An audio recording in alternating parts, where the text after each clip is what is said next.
Welcome, everyone. I am Nathan. He is Raymond, and we are the Super Infodump Brothers from another mother.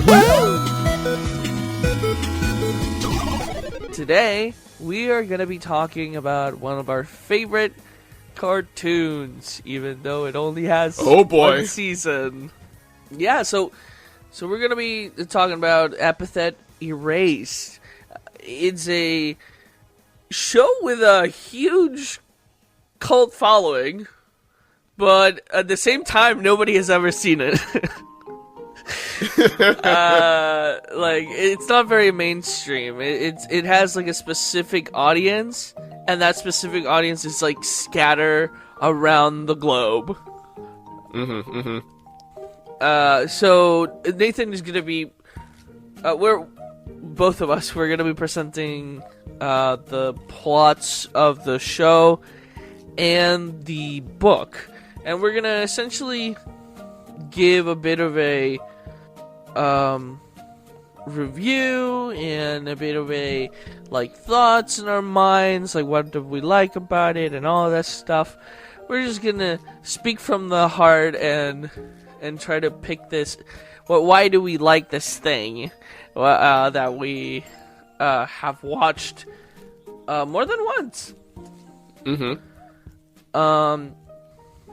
So spoiler alerts for you who have not watched the show, listened to the audiobook, or read the book, read the second book at least, the first book that is the continuation of the animated series.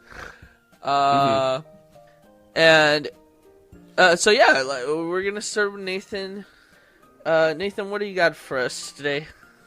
Cool. So I'll be talking about a brief. I'll try to keep it brief, but as usual, I kind of overword things a lot, so bear with me. But I'm going to be talking about the original animated series, which is the first season, and then Ray will be talking about the book, which I guess canonically is more like a second season. But yes, we'll start with season 1. Just let me get back to my notes. In the world of Epithet Erased, a fifth of the population is born with a special power called epithets. Each inscribed person has a word inscribed on their souls that grants them fantastical abilities related to that word. For instance, a person with the epithet beach might have control over sand, or other amazing abilities related to that theme. With all the cool possibilities an epithet can grant, it seems like anyone lucky enough to have one would feel pretty darn good about themselves. Well, anyone except for Molly. Part 1 of Epithet Erased revolves around Molly Blinddeath, a sweet, empathetic 12-year-old girl with very low self-esteem. Overburdened with responsibilities, such as single-handedly running her family's toy store, Molly is often exhausted and overstimulated. Fortunately, her epithet can help her quiet things down whenever she's stressed, because her epithet is literally dumb, which allows her to dumb things down such as sound. The story is set in her hometown of Sweet Jazz City, and it begins during Molly's class field trip to the Sweet Jazz Museum. Due to some unfortunate happenstance, and some parental neglect, Molly winds up getting locked in the museum alone after it closes. She's not alone for long, however, as a band of flamboyant thieves brazenly breaks into the museum. They are the Bonsai Blasters, led by self-proclaimed supervillain extraordinaire, Giovanni Potage, and their goal is to loot the museum of all its valuables. If things weren't bad enough, it turns out that the Bonsai Blasters aren't the only thieves skulking around the museum that night. Indus and Mara are a mysterious duo that were working undercover as museum employees, and they're after the most valuable prize the museum has to offer, the Arsene Amulet, an ancient magical artifact that can steal a person's epithet. Chaos ensues as the multiple parties inevitably clash with each other, but the biggest surprise comes from Molly unexpectedly bonding with Giovanni of all people. Despite his aspirations to be the world's greatest supervillain, he actually makes for a wholesome mentor and older brother figure to Molly, recruiting her as Bear Trap, his #1 minion, and boosting her self-esteem in the process. With the help of another new friend and ally, Dr. Sylvester Ashling, the duo work together to stop Mira and Indus from claiming the amulet for their nefarious purposes. The arc ends with Indus and Mira getting taken away by the police, while the Bonsai Blasters make a grand escape with the amulet.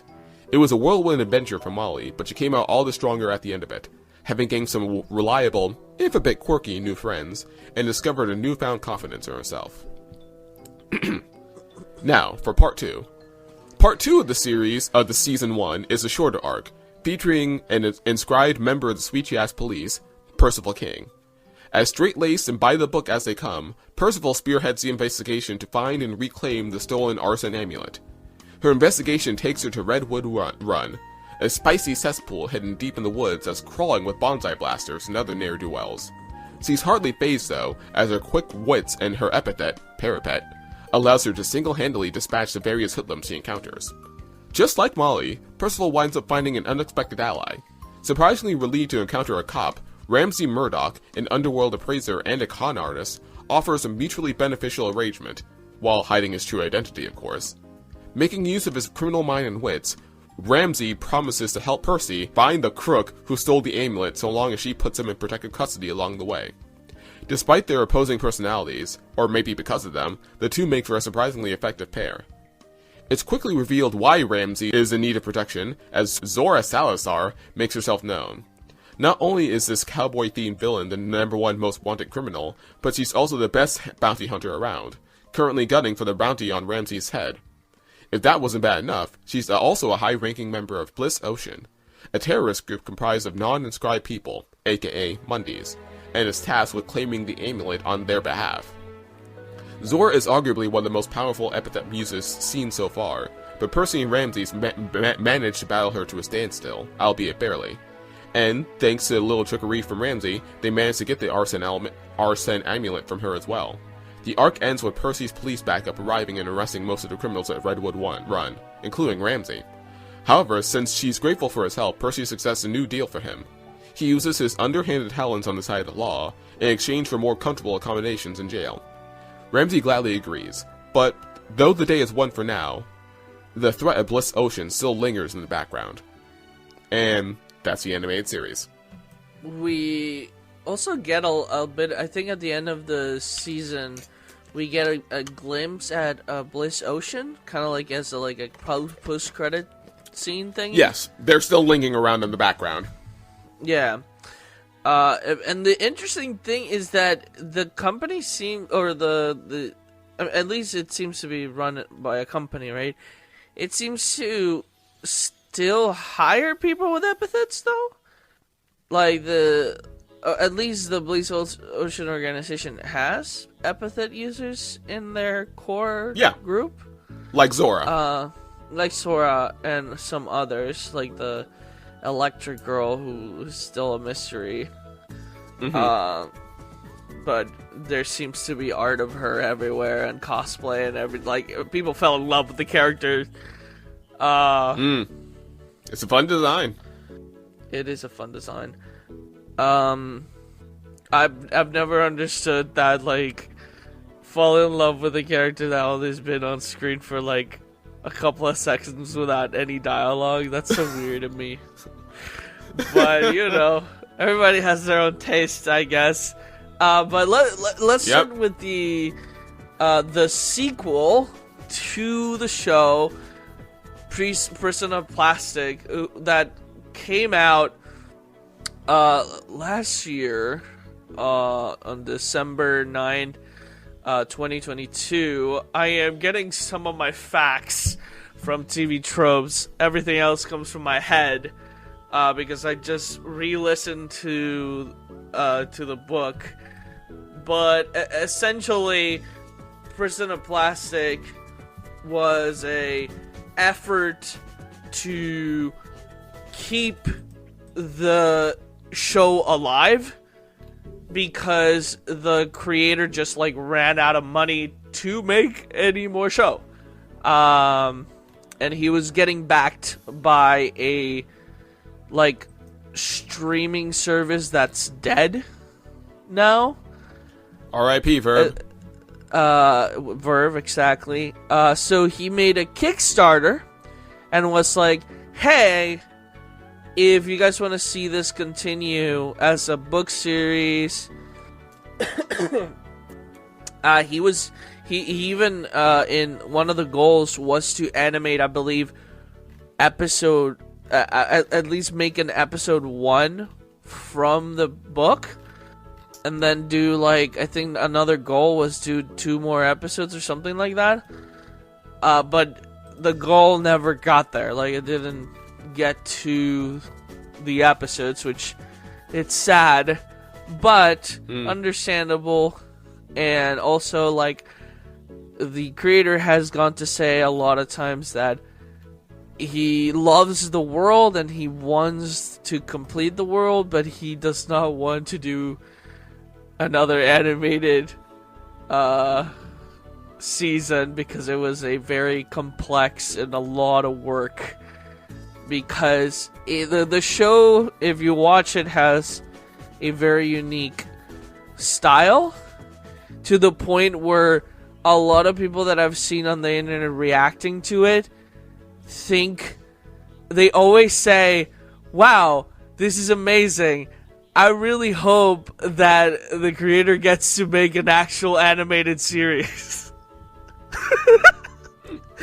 And they're watching the animated series. Like, they just don't understand that that's just the style of the show.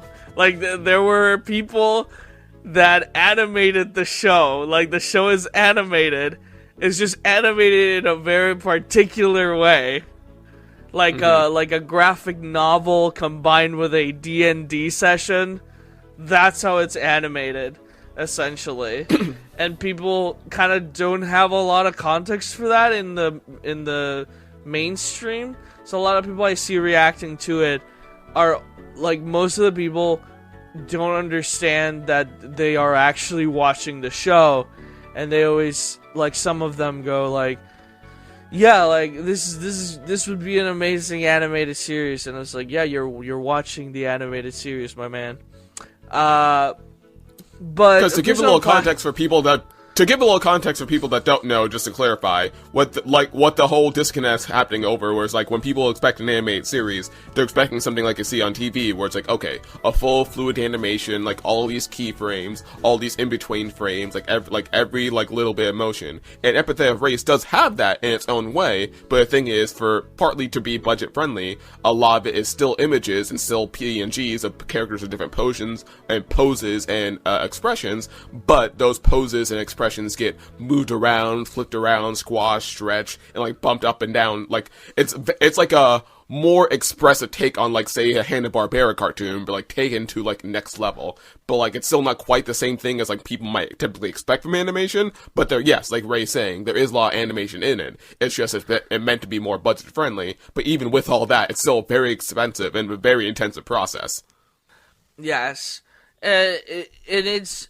Like you said, it's a stylized show with, and it's budget friendly, a budget friendly stylized show. Essentially, it's like the reason why they did it that way was because of the budget, but also it is also like a style decision, because you know they could have easily.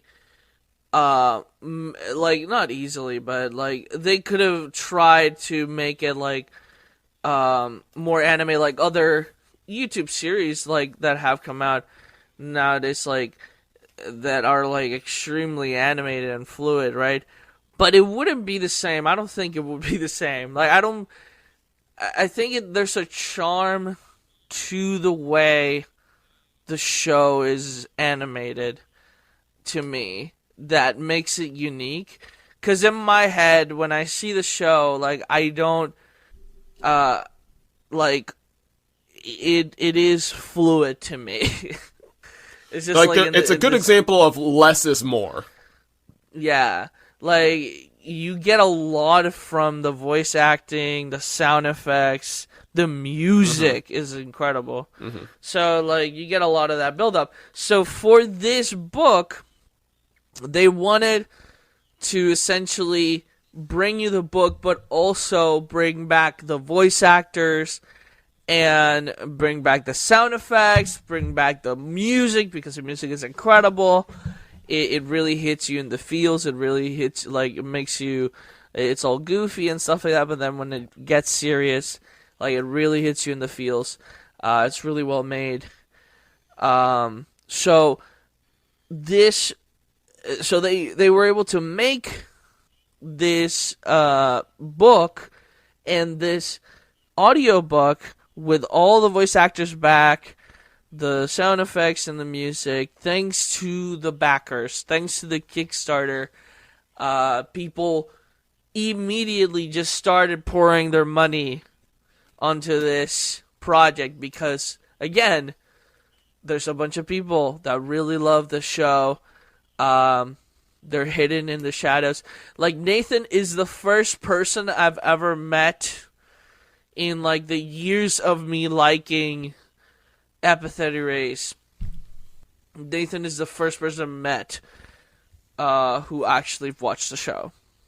Same with me with Ray. Like, I've shown the show to other friends, but I've never actually met a person online or in person that happened to, like, already know the show ahead of time. So we both had, like, a, what is this moment? This has never happened before. Exactly. It was such a shock. So, without further ado, let me just get into the book before I just keep rambling. Right.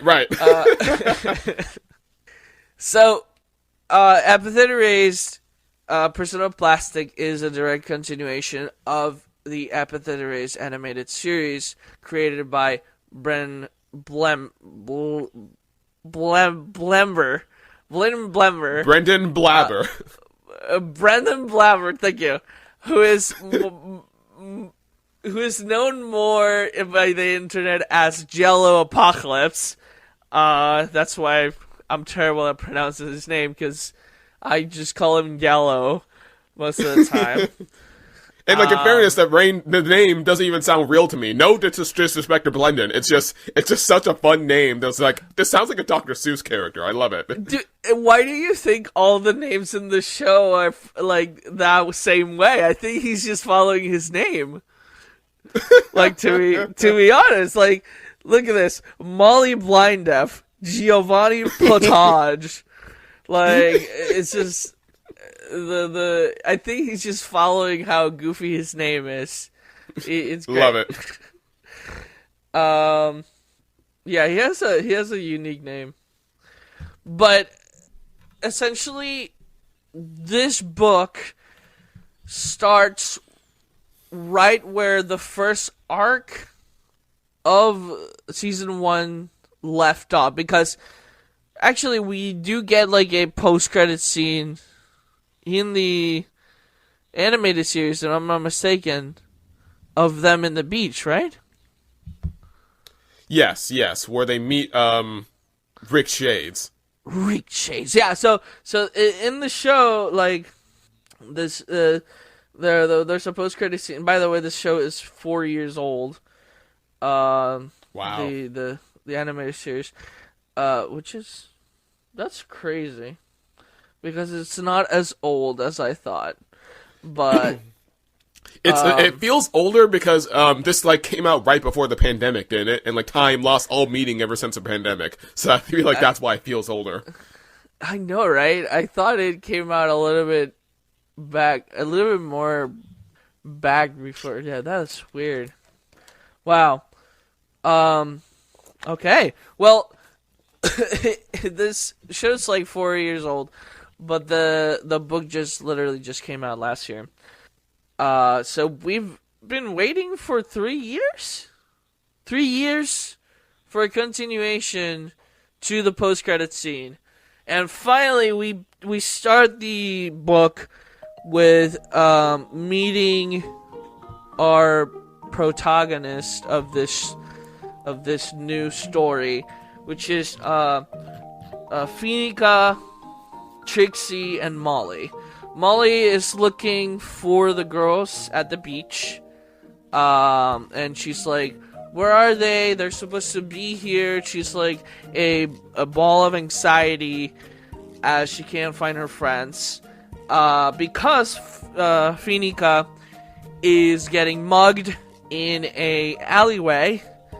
And the funniest thing is just like this person just literally going like something, give me your bag, and she's like, no, you can't take my bag, because she has homework for Molly in her bag.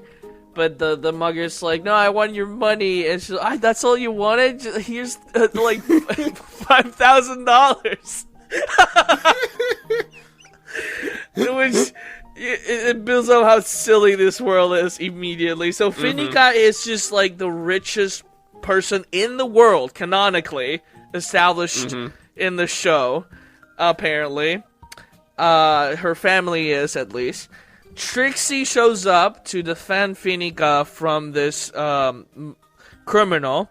Finika belongs to a crime family. Most of her cousins and brothers and sisters have been to jail, apparently. And they've taught Trixie how to deal with people in the streets. So she has a lot of street smarts. And Trixie's a self-proclaimed witch, but not really. And Finika is a self-proclaimed magical girl. But we're not sure about if that's true or not. It seems like just a kid thing. But we're talking about a world where there's literal magic, so who knows? And eventually the three girls meet up. They go to the beach. We learn that Trixie and Finika are always trying to help Molly have a normal childhood, while Molly is worrying about going home, doing taxes, and taking care of the store that their father, quote-unquote, runs. And it's a toy store, by the way. And essentially they're doing like a fun little game in the beach. And after that fun little game, they find a dead body. But not really, because it's Rick Shades, one of my favorite characters from this book. Spoiler alert, his real name is Odie, and he's played by Ray Chase. An excellent performance by Ray. It's amazing. It's incredible. Molly is played by Danny Chambers, by the way. Trixie's played by Sir Ryan, Save Ryan, and Finika is played by Brie April. If I pronounce any of these names wrong, I'm sorry. I'm not American. I'm not like English is not my first language. So. But really great performance from all these people. They're almost all of them are like from like animes. They all have voiced animes like as dub, like dub anime and such. I think some of them have done cartoons, but yeah. Anyways, continuing the story, they find this non-dead body. It's a ocean race, which is, we've seen half-blooded ocean people like Giovanni Potage, who has like pink hair. That means that he's like, his bloodline comes from an ocean race, but he's not really ocean race. And Trixie as well has pink hair, like bright fuchsia hair, so she's also like, her bloodline is from Ocean Country. But Rick Shades is literally from Ocean Country. We have never seen someone literally come from there, because Ocean Country, according to the lore, is just a sealed up place under the ocean. It's like a sealed up like society under the ocean, and Rick Shades has seemingly escaped. He is a self-proclaimed wizard, and he immediately, and a bit creepily, starts asking everyone for him to become their friend, extending their hand, and as Giovanni Potage described, clearly some kind of pact with the devil.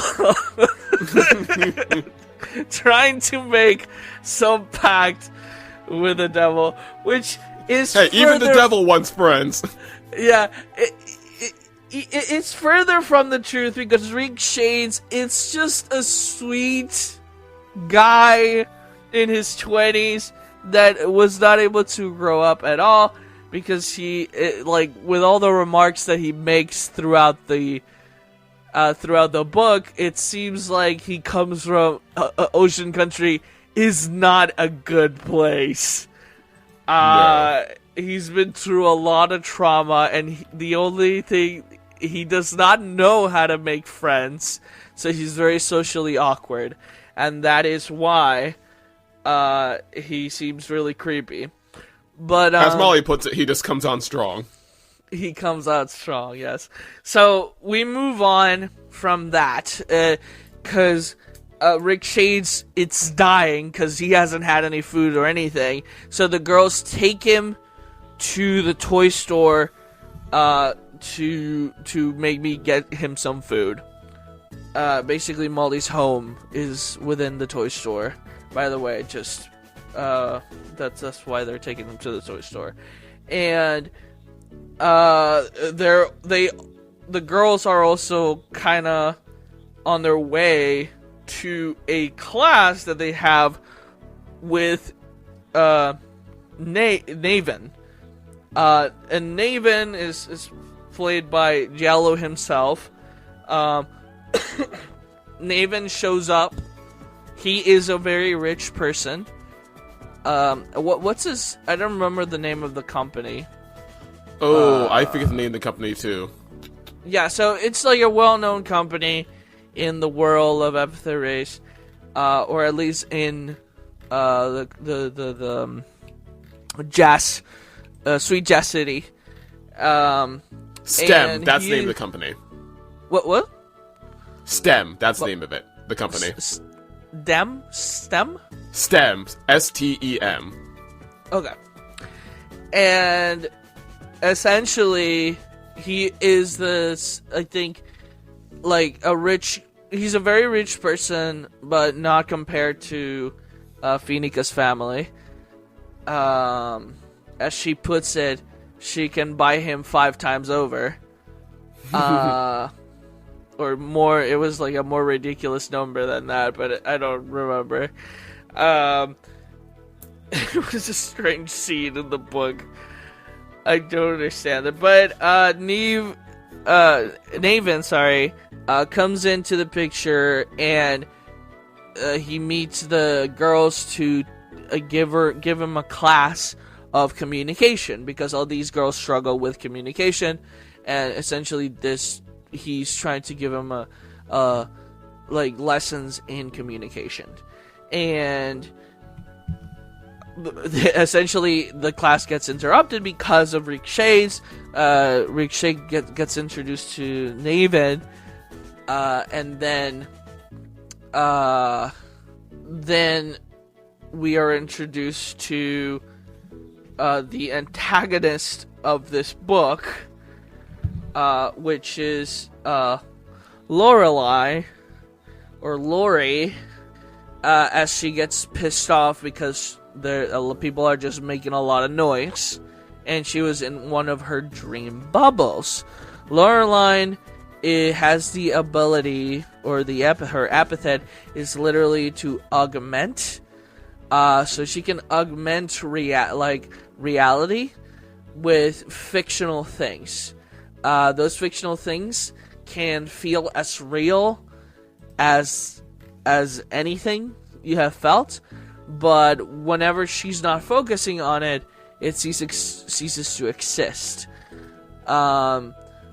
It is the power is in complete contrast with Molly's, that is dumb, and her epithet is dumb, which makes her able to dumb down anything.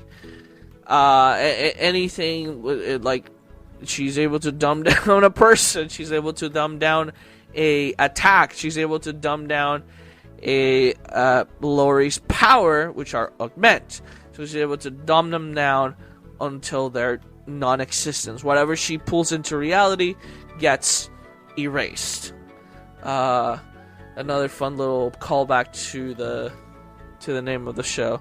But essentially, she comes out and she's all pissed off because Lori is a very reclusive person, or has become in the past couple of years, and she only spends her times within her bubble and does not want to come out of them.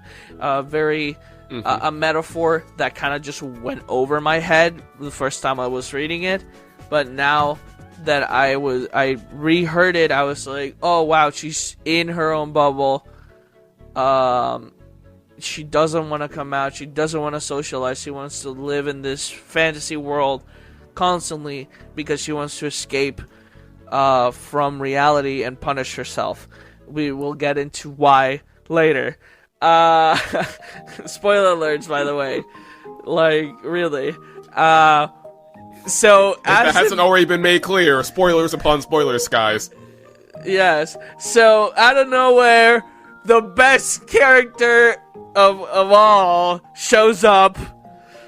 Vincent Murder! Which is actually Giovanni Potage. Once again, Giovanni, the best boy, the best guy, the best of the best. I love him so much. Giovanni Potage is played by Kyle Ignesi?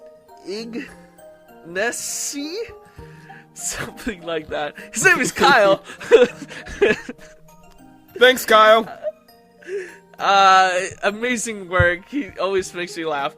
And like, Giovanni comes in declaring his new name as Vincent Murder. He is putting on his own villain team because he got kicked out of his previous villain organization because they were too mean. So he decided to quit from the villain organization because they were too mean. And he wanted to create his own organization where people treated each other kindly and with respect to do evil. Not mean evil. Yes, not mean evil, but kind evil. Evil. So,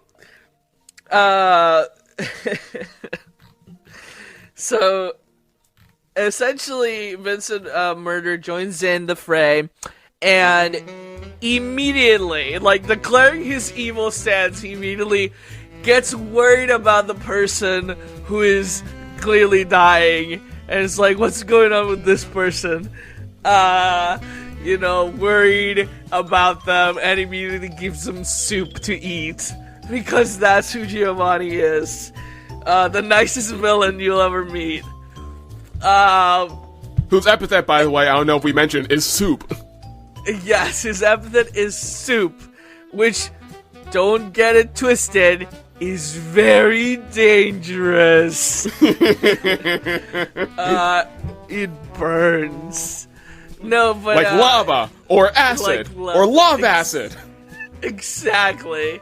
And he's very creative. Giovanni's really creative, so he can use his soup in many different ways. One of the ways he can do that is by restoring mana or restoring health to a person. So essentially the soup restores some of the health back onto Rick Shades, who's able to kind of wake up, and immediately Lori is enamored and falls in love with Giovanni Potage, because who wouldn't?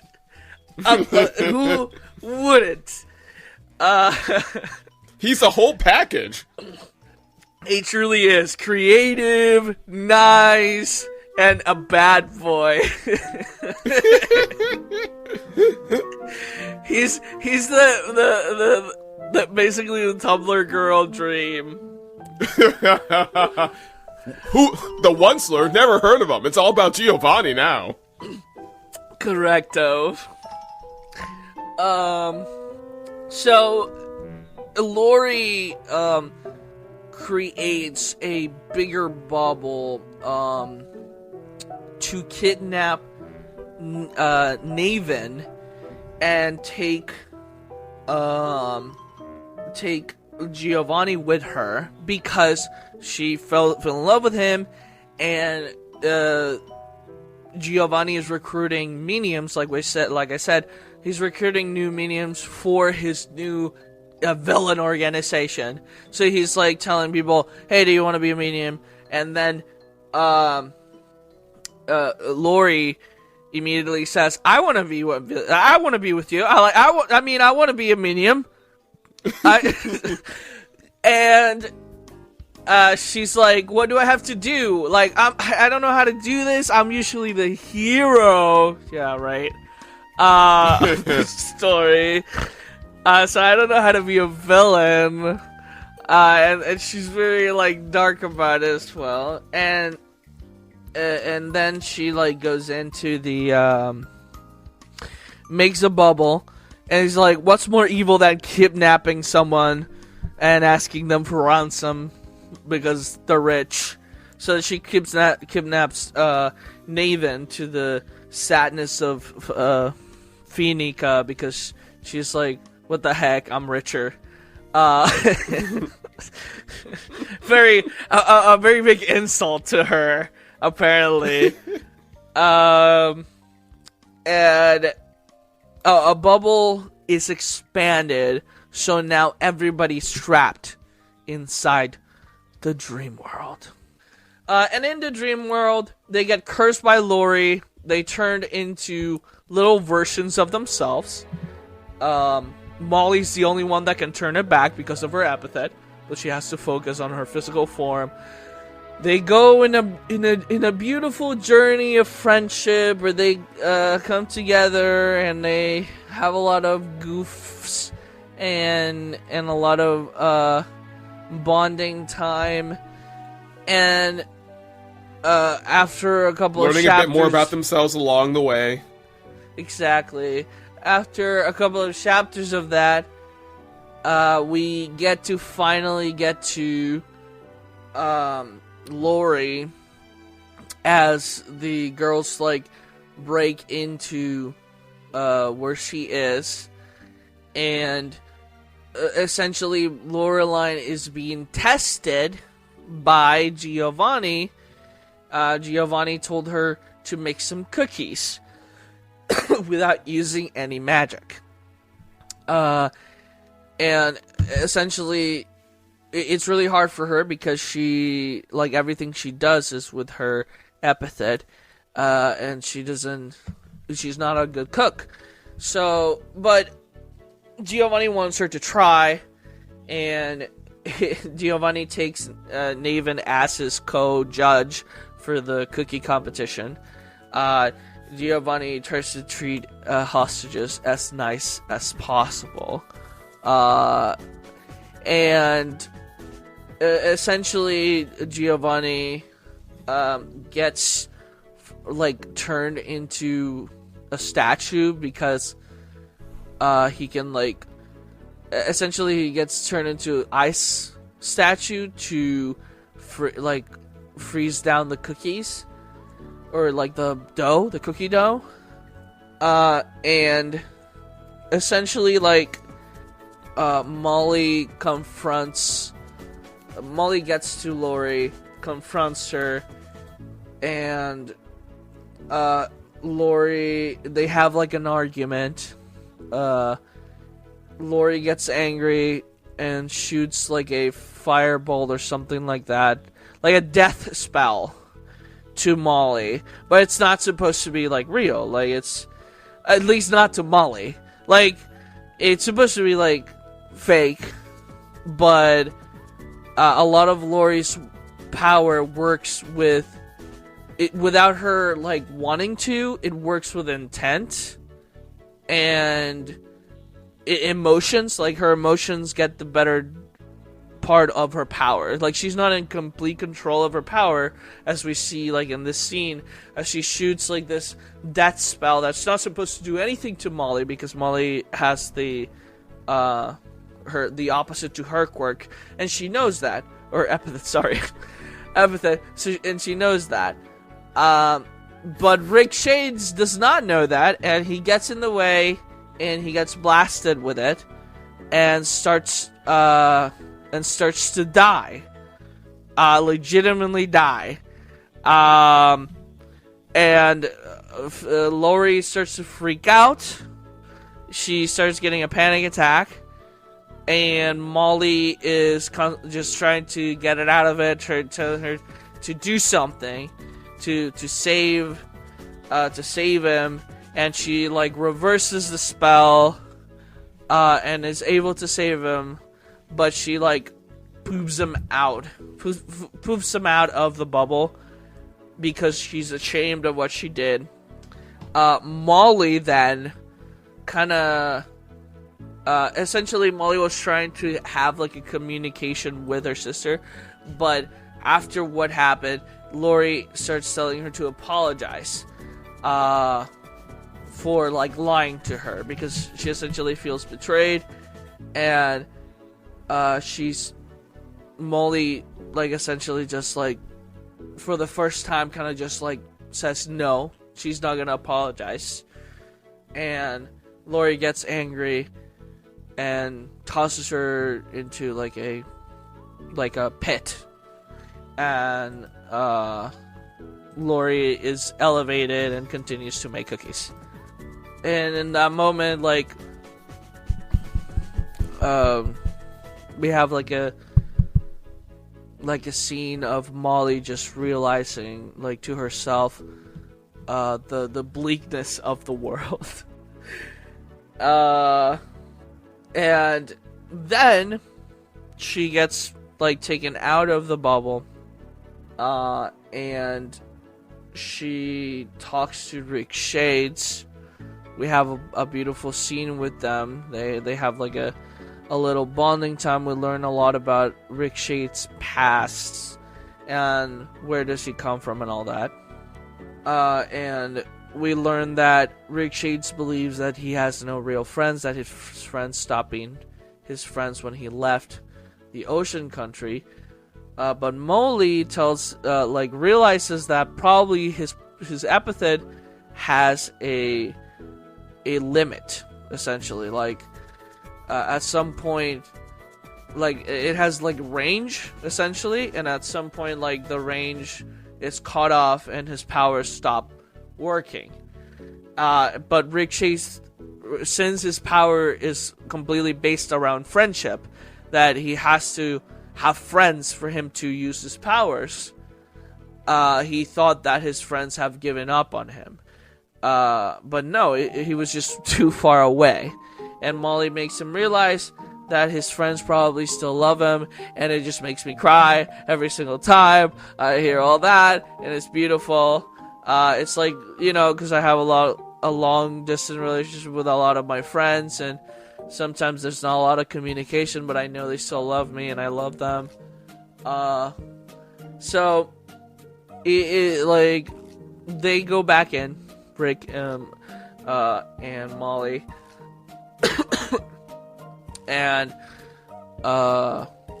Rick, since he thinks that Trixie is a real, like, makes real potions, is able to make potions. So, like, Rick is able to replicate the powers of anyone he becomes friends with, even if those powers are not real. Like, even if a person tells him, oh yeah, I have the power of flight, if Rick believes that's true, he can fly. Which is a very OP power. Very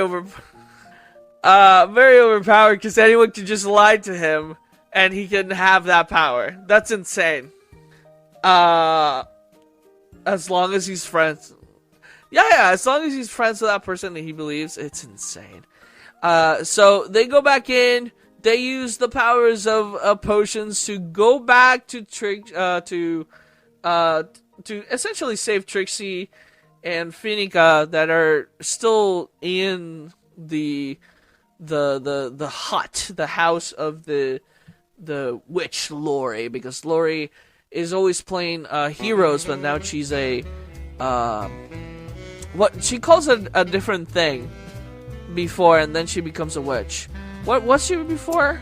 A Heroded? Yes, the Heroden. A Heroden, but then she becomes a witch. Because she's like, oh, you want me to be evil? Then I'll be evil. And then she becomes a witch.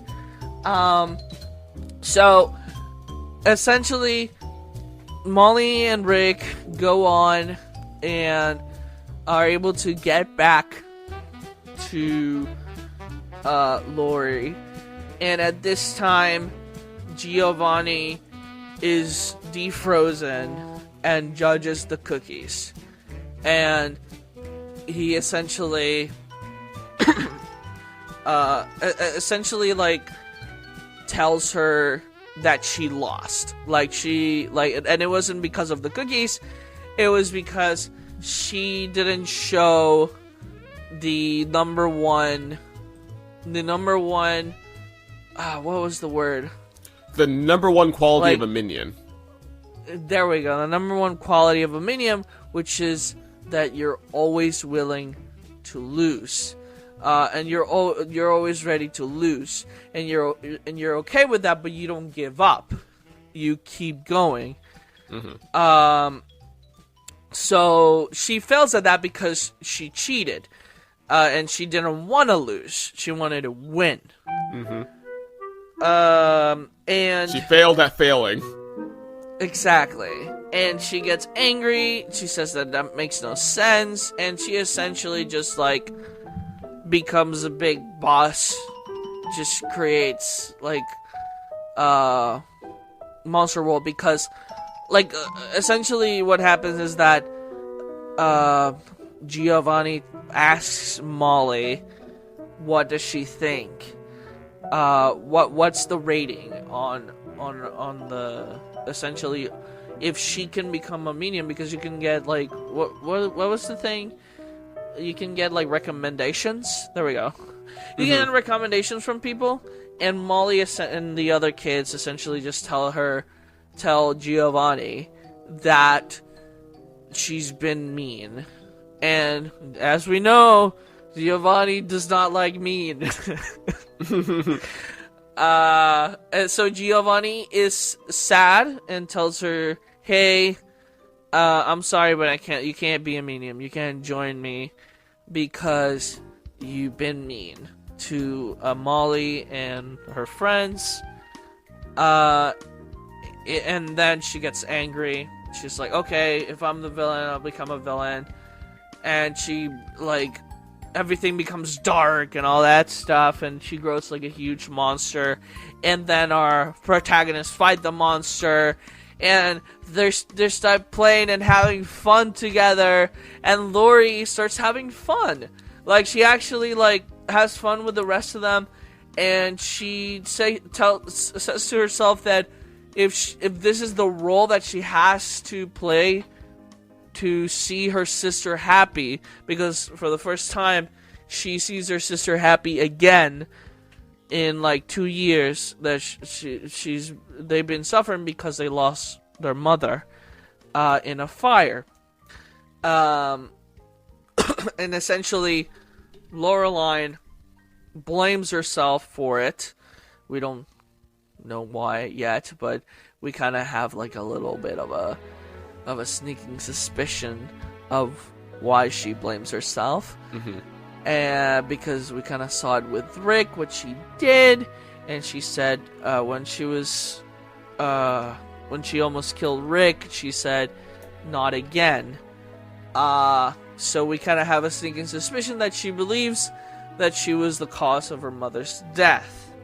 To that, essentially, she's blaming herself, and she believes, essentially, I am the bad guy, I am evil, I am bad, I'm not good, so if I have to do this to make my sister happy, then I will. And essentially, like, Giovanni comes in, and it's like, hey, like, you're having fun. And she's like, yeah, I am having fun. See, that's what That's what I told you. Like, being a villain is fun. Like, you get the cool lines. You get to, like, have fun. And, villains, they can work together. They can work against each other. And it's all good and dandy. And they begin to play fight, but Giovanni hits her accidentally. She's like, oh, I'm so sorry. And essentially, at some point, Molly gets actually injured in the fight. And she starts bleeding, which sends Lori in a spiral. Molly's fine. Nothing happened to her. It was just like a little scratch. But it sends Lori in a spiral, causing her to drop everything down. The monster's still like going on, but it's like they're able to defeat it. Giovanni, Finica, Rick Shades, Molly are like in an epic fight scene with the monster, and they freaking just like blast it out of existence with bear paws and such. It's really cool.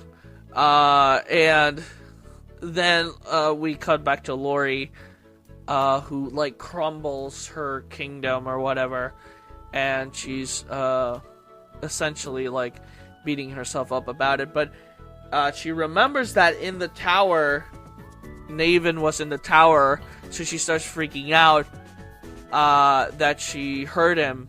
So she like begins to look for him, and when he opens up a door, she finds him like behind a door that has a rabbit hoodie, and essentially the significance of this is that Molly has a bear hoodie that was made by her mother, and essentially we see here that Lori has a rabbit hoodie made by her mother, but she doesn't want to put it on because she thinks she doesn't deserve it. And like Nathan got inside this closet on purpose because he wanted her to face it. And he begins to like relate to her that I know that you think you killed her, and she asks him, well, did I do it? Like, please tell me the answer. And he tells her that he doesn't know. And we kind of have like a bit of a flashback of her like what actually happened, like we see that she was sleeping, and there was essentially a fire started, and she got woken up by Molly, and Molly and her and their dad were able to survive the fire.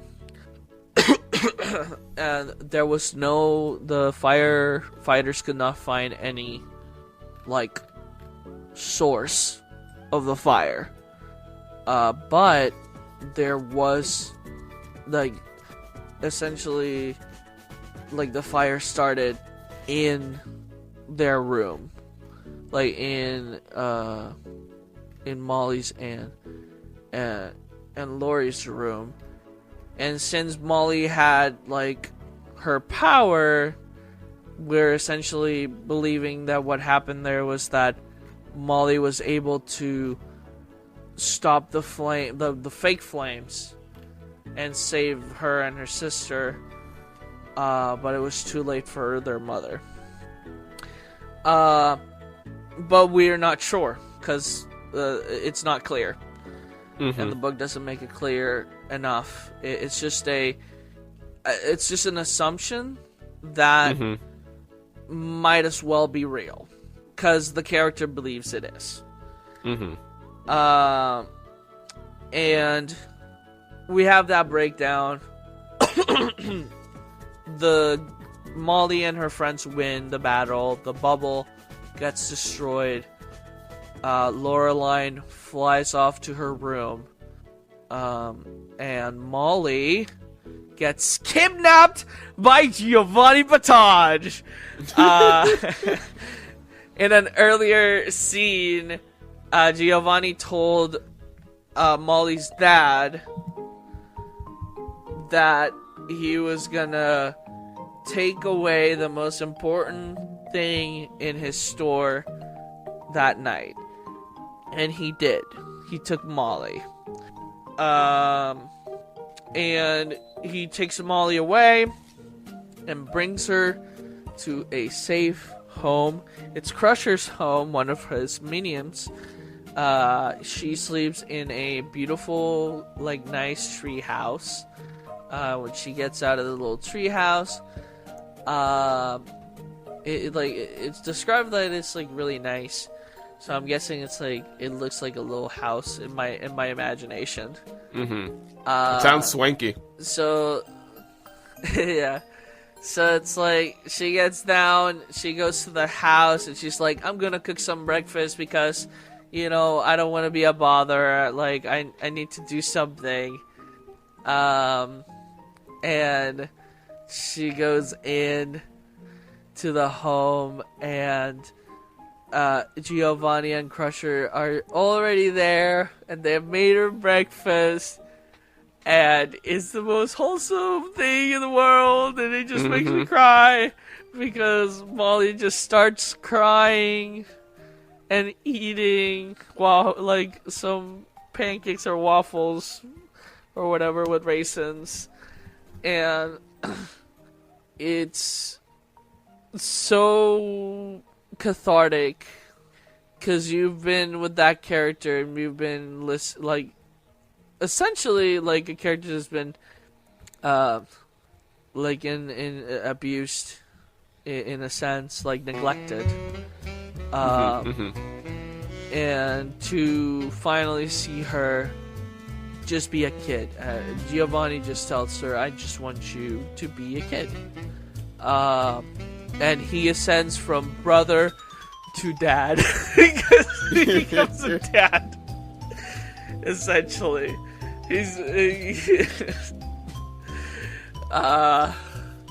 And he's already signing the adoption papers as we speak. Yeah.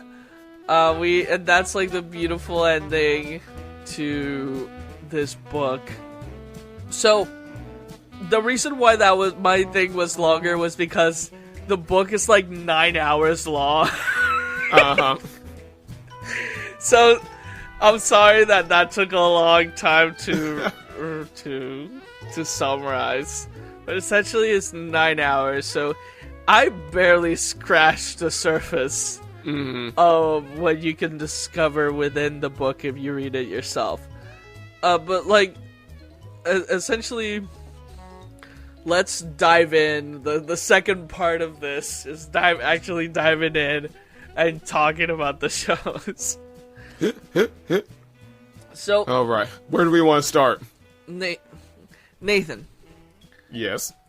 One of the things about the show, it's not just the comedy, it's not just the goofs and stuff like that. That's all cool and all. Like, the show is hilarious. It makes you laugh. Like, the show and the book, it's just so funny. Yep. Like it hits you like in random places. You're like, that just killed me. Like the dialogue, the characters are so silly, the world is so silly. But one of the biggest things about this, and we've talked so much about it, you and I, is the heart of this show. The heart of the characters. How likable and how, like, sometimes how angry they make you, how happy they make you. Like, so I kind of want to start talking about the characters themselves and the heart of the show and the essentially like who's your like. Let's talk about the main characters essentially. I really want to talk about them. Yeah. Like for the first half of the season, it's Molly and Giovanni. So let's kind of first talk about them, I guess. So what do you think about Molly?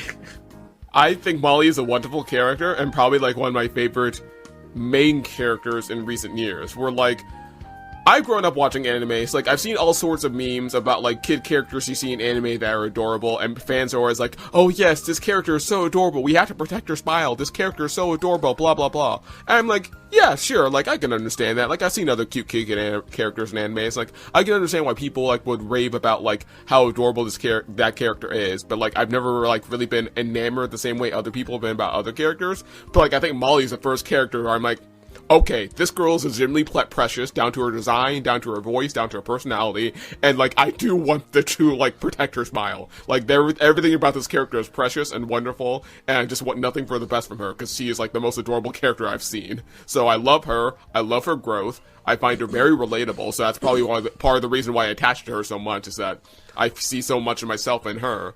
But, yeah, I think she's a great kid, great character, and seeing her story arc of, like, going from this self-sacrificial kid to the point where, like, she metaphorically always has to put herself on fire to make other people warm, to learning how to be more self-confident, I feel like is, again, a very relatable story arc, and a story arc that you don't really see too much of nowadays. I wish we'd see more of it, because I feel like that relates to a lot of people out there who struggle with anxiety and self-confidence issues. She's a very, like, the one of the things that works about her so well is that she is a walking contradiction, just to reference Steven Universe again, like always. Mm-hmm. It all comes back to Steven. But it all comes back to Steven Universe. Here's the thing. She is very relatable. I think that's why she's so, like, she reminds you of a younger version of yourself, and you want to protect that younger version of yourself. Mm-hmm. And she's a walking contradiction because everything that comes out of her mouth is dark. Like, everything she says in season 1 is depressing to a point where you're like, wow, yikes, this kid needs therapy. Like, in fact, multiple times they straight up make that joke. Yep. Like, yes, people just stop talking. Like, she says something, people just look at her, even the villains or anyone who's fighting her just goes like, are you okay? You know, because she's like, she has the cute design, she has the cute little voice, but everything that comes out of her is so depressing. Mm-hmm, mm-hmm. One of her one of the moments is that Giovanni's like, hey, like, I need a couple, like, he gets, like, whenever he reaches 13 hits, he gets by the way, if you haven't noticed, this world is kind of like a tabletop RPG, or just an RPG in general. Mm-hmm. If you have played video games, or if you've played a D&D game, essentially this world is like that. The people can see, like, little lives going out, and people talk like there's like proficiency and all this stuff in the world. And essentially, like, if you've seen a lot of anime as well, that probably resonates with you. Mm-hmm. But one of the scenes was that Giovanni was kind of like, I need a couple of hits to reach 13 so I can attack. And he doesn't hit her, like, actually hits her. He's just, like, bumps it's like her with... bopping her with a little yarn ball. With a yarn ball. Like, he's not hitting her at all. Like, but it's like, it counts as a hit because, again, this is like an RPG game. So, but her line is, oh, don't worry, I'm used to people taking advantage of me. And Giovanni's just like, okay, let's raise our standards just a little bit. Yeah, exactly. And so, the chemistry that forms between Giovanni and Molly is incredible. Mm-hmm. And it's surprising to me that it happens in, like, episode 3 or 4? No. No, it happens pretty early on. Or 2. Like, isn't it like in episode... I thought it would happen in episode 1, sorry. But it happens in episode 2. So it happens, like, way later than you think. It, like, happens right before their fight with Sylvie. Yes. It does. So it's like, I think it's episode 2 that where it happens. Right. Because I thought that their dynamic gets introduced in episode 1, but no. Like, it gets introduced in episode 2, and you get immediately hooked with their dynamic. Because it feels like you said, it feels like a brother and sister, but like a like really caring brother with his little sister. To me, it always has felt like he's her dad. And again, so it's like another contradiction, because this guy's supposed to be a supervillain, and he winds up being the most wholesome character on the show. Actually, yeah, that's true. Another walking contradiction. Most of the characters in the show are walking contradiction, which makes them it makes them really interesting. Because, I guess we've talked about Molly a little bit, and we kind of know her deal. What do you think about Giovanni? And because we've talked a lot about Giovanni, you and I. Yes. Because he's the most interesting. He's my favorite character in any media. I just love him so much because he's so weird. It's like a weird thing because it's like no matter what he tells you, he is essentially I think chaotic good. I think it is, or something like that. Where it's I think the creator has said it that he is a good person, pretending to be a villain. Essentially, he's playing villain. Is what he is doing. We've thrown around the term anti-villain while discussing a character, and it still really seems to fit. With it. Yes, it fits really well, the anti-villain thing. But yeah, you talk about it because I talk too much. I think he's again, like you said, he's a very fascinating character, a very fun character, so much energy, and the voice actor that plays the character does an amazing job selling both his flamboyancy, his chaoticness, but also just his genuine goodness, where again, I think so much of what sells this character is the fact that he does, despite the fact that he tries to be such a big villain, he does legitimately care about the people around him, which, again, is this fascinating irony, because you would not expect that from a supervillain. And so they handle it very, very well.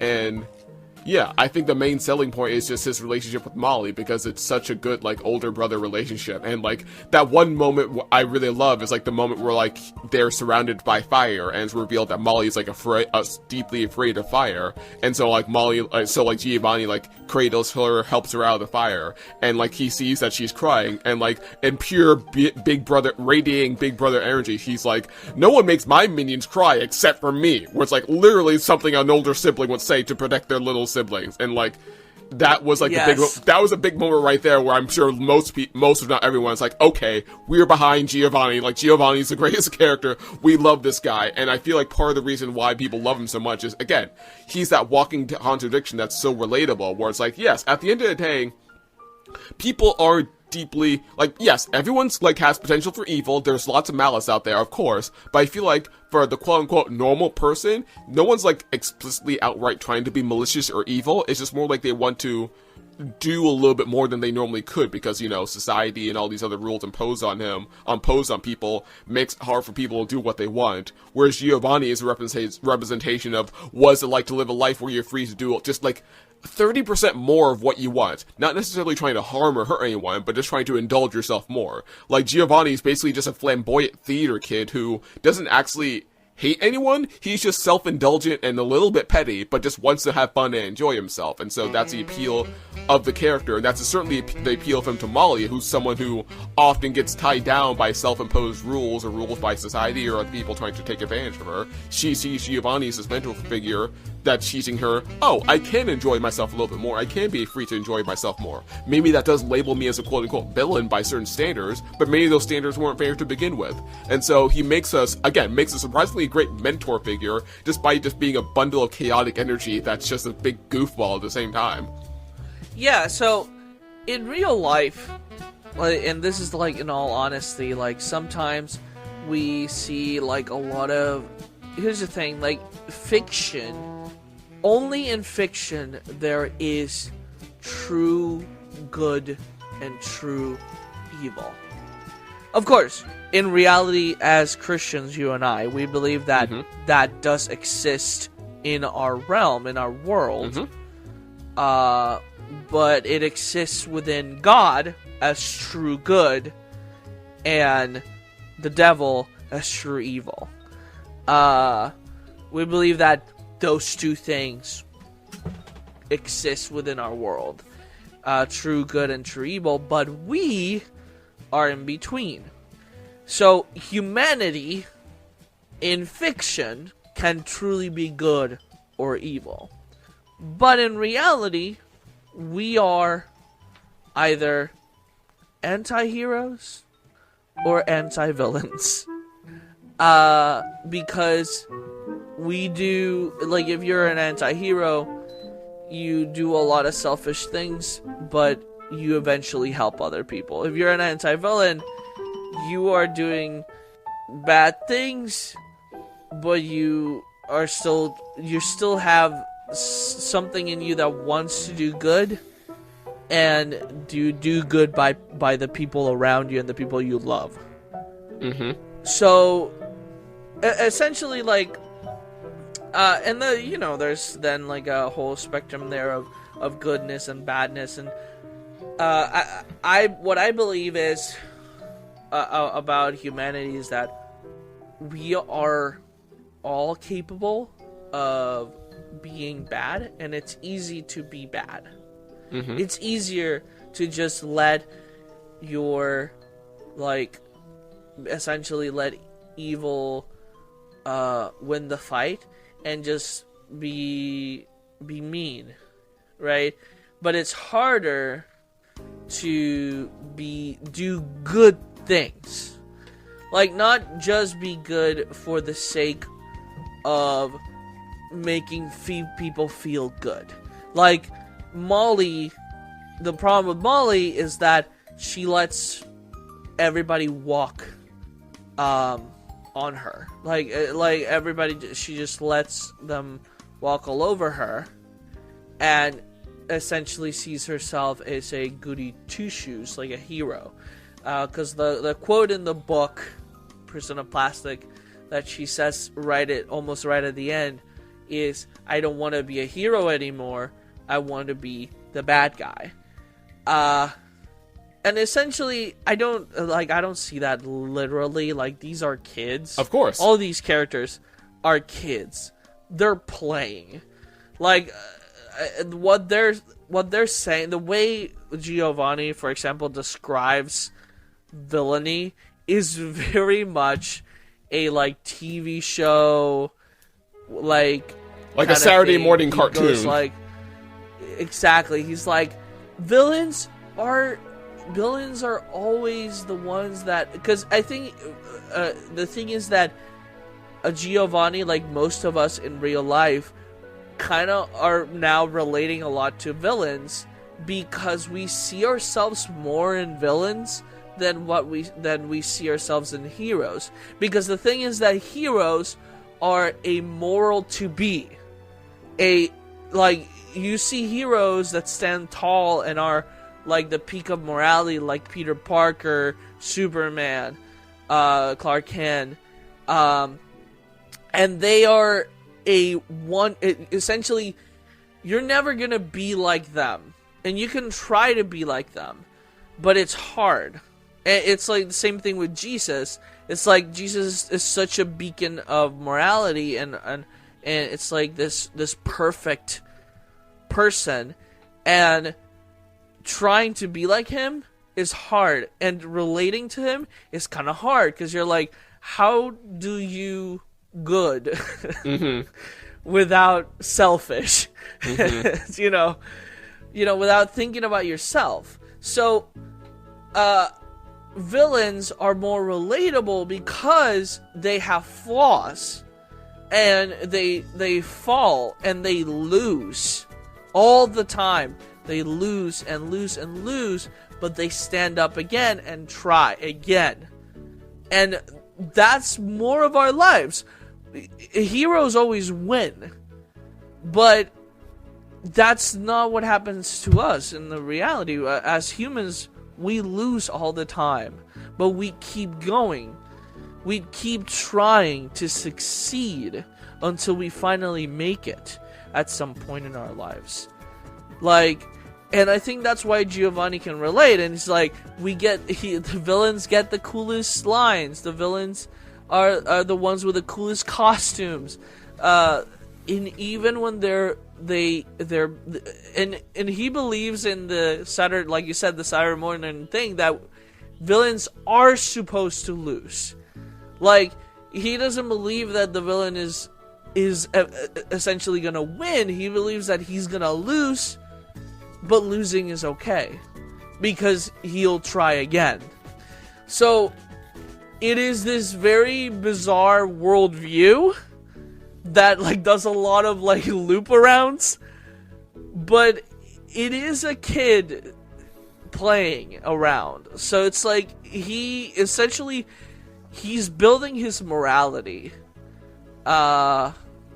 based around villains, essentially, that he grew up with. And a lot of villains have like very moral causes, but that's why we call them anti-villains, because their means are not good. Like, Giovanni did what no one else was gonna do, which was kidnapped the kid. By kidnapping a kid, you are a criminal. Mm-hmm. You are a villain. You kidnapped someone. You kidnapped a kid, you took them out of their home and out of their family. But he did it for the right reasons. Mm-hmm. Like, and no one else in the story, and it's very pointed, like, it's pointed out very clearly, no one else in the story, like, and I'm kind of mixing up, like, season one and the book, because it's just such a continuation here. Like, it's really well, like, the continuity is extremely good. And by doing that, by taking away this kid, right, nobody was able to do that. Nobody in the story, and they say it over and over. Oh, they called the authorities. They called the child services, and child services came in, and they saw no problem because they like, she's not getting like physically abused or anything like that. She's getting neglected, like, but she lives in a toy store and she's fine. She looks fine. She's going to school. She's getting good grades, relatively. Like, her sister can make food come out of nowhere, so, like, they're not running out of food.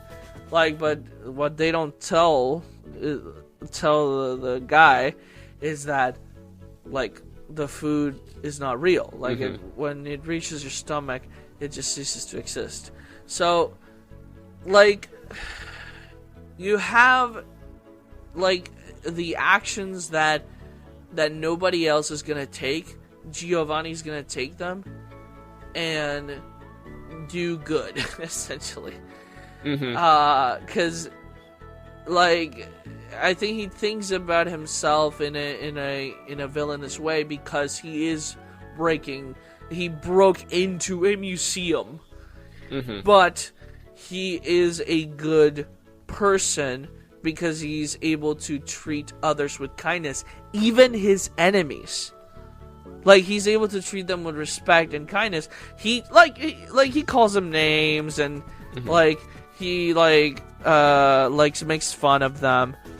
But at the end of the day, and like you said, he's petty, but he also cares. Like, he's mm-hmm. not. I don't think Giovanni's gonna, like, kill someone, because I think Giovanni is very, like, even when he's fighting Lori in the book, like, he knows how Lori has been treating Molly, but for some reason he's treating her with a lot of compassion. And once you understand, hey, he's seeing her as a victim as well of the dad. Giovanni, really doesn't like Molly's dad. Mm-hmm. And Giovanni's able to see, just like, I the first time I read the book, I was like, why is Giovanni being so nice to her? Like, she doesn't deserve it. But then when I listened to it again, I was like, oh, he's seen her as a victim too.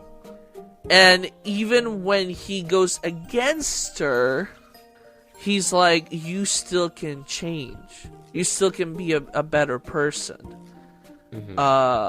Because it's not, at the end of the day, you are making bad decisions, but the way you're feeling, like, it's not your fault. Like, and I get that. Like, you're broken, you're hurt. So, it is this, again, it's this walking contradiction of, there is a lot of Christian values in there, in his way of thinking, but he's also a villain, and he's cool and edgy. Because I think at the end of the day, whether you're a hero or a villain or anywhere in between, your actions are motivated by fighting back against some sort of injustice. Like, when you're a hero, your backstory is, oh, I lost my parents in this war or something, so now I'm going to fight to prevent any war from happening. Or if you're a villain, my backstory might be, I lost my parents, and so therefore I'm going to destroy anyone who, like, I'm going to destroy anyone else who has a happy life because I don't get to have a happy life. Like, and like, both sides are basically trying to fight against some injustice just by going it in very different opposing ways with very different means and codes. And like, even when you're in between, again, you're fighting back against some injustice, but like, your way about fighting back against that injustice and your code about doing so can be very different. So in the case of Giovanni, it seems like one of the injustices that he's fighting back against is anything that prevents self-expression. Where like, that's what one of the biggest things he advocates for as being a villain, is a person being so confident in themselves that they're free to express themselves the way they want to, as the way they're meant to express. Like, one small moment among many moments I'm thinking back to is there's this moment towards the end of the book where Rick Shades finally becomes friends with Molly and like winds up imitating her powers. And so like, when Molly finally develops her ability to do the bear claw attack, Rick winds up imitating that as well, and like, he has this whole like black bear paw theme or whatever, but like, before he calls it a black bear paw, he just calls it bear paw, just like Molly. Like, he rips off Molly per se. And then Giovanni is like suddenly giving him all these notes where it's like, hey buddy, you got a cool aesthetic, that's great, I love that, but at the same time, if you're gonna be a villain, you gotta be original. You can't just rip off someone else. Like, you got to like express yourself in your own unique way first, he's basically saying. It's like, you got to, like, if you're gonna be a villain, you gotta be a villain that expresses you. Like, you can't rip off someone else, you can't do what anyone else tells you, you can't be a mimic, or you can't like put all these self-imposed rules upon yourself. You got to express what's inside you. Like, that's the key part of being a villain, and that's a key part of what Giovanni cares about, and that's again one of the reasons why he attaches himself to Molly, because she's a girl who never really got to express herself, or like is scared of expressing herself because she thinks that expressing herself is bad, or like all these other people keep imposing all these things on her, and he's like, no, you can express yourself, you're allowed to express yourself. If you become a villain and join me, I'll show you how to express yourself, because that's what you need in order to enjoy life, is being able to appreciate and understand yourself and share that out, whether people ask for it or not. Yeah, I think he has a very interesting point of view where essentially we all believe in a different, essentially like a different moral code. Like, we go by our faith and our and what our parents taught us, but Giovanni comes from a crime family. Like, Giovanni is part of Trixie's family, by the way. Yep, they're cousins. So his family, their families are criminals. So, like, of course he's gonna be a villain, because his family are villains. Mm-hmm. Like, his families are villains, but he has his own moral code. Like, he created his own morality. Like, within that faith, within that villain faith, right? And, like, he had a good example. And he had a good example to, like, bounce off of, because his family are villains, yeah, but, like, they're villains that look out for each other and care for each other, as you see as we hear more about Trixie's backstory, and how her older siblings, the Roughhouse Gang, may have gotten in jail and may have beaten up a lot of people, but they still genuinely care for their family, or are willing to do so much in order to take care of each other. And I'm sure that also applies to Giovanni being part of the extended family as a cousin. So, like, he sees a lot of good in villainy that other people may not normally see or assume is not there. Correct. Like, I think it's interesting to me because it's like you got the Ocean Gang or whatever. What's the name? Ocean Bliss. Race. And Bliss Ocean. Yes. Oh, Bliss Ocean. Which wants essentially to take away like Epithet. They want Epithets to cease to exist essentially, because they're. They believe it's unfair. Mm-hmm. And one of the lines in the book that I really like was that Lori at the end of it was like, I wish I didn't have this power. I wish it would just go away. Mm-hmm. And we know that that's possible because of the amulet. Mm-hmm. Arson amulet. So we know that that's possible, and he sets it to Nathan, who we believe, at least I think so, and you told it's me like 99% implied that he is the leader of Bliss Ocean, that he is the true big bad of the series, and again, a walking contradiction because. He's such a nice person. Nathan's one of the nicest people you can ever meet. Like, he is helping out some kids, helping them communicate. He's one, Finica and him essentially buy things at the toy store, just to keep it alive and for them to have income. Mm-hmm. Like, they're the only ones paying for stuff. Like, he's just like Molly, he's empathetic to a fault, to the point where he's able to do all these things, even, like, go beyond his normal limits, just because he cares so much. And yet he's most likely the leader of this evil terrorist organization, and that's so fascinating. Yeah, but we know that he has an evil side. Like, we see the poison coming out in a couple of scenes. Yeah. Like... you see him like being very menacing towards Lori because of her power. Mm-hmm. Like there's like a level of disgust that you see like coming out, but then by the end of the book he sees a kid who's broken, and like he tries to send her in the right direction with Giovanni. Because he knows that Giovanni, as he meets Giovanni and he learns about Giovanni, he's like, oh, this kid is a good influence to Molly and to this other kid as well, to Loreline. And that is really interesting.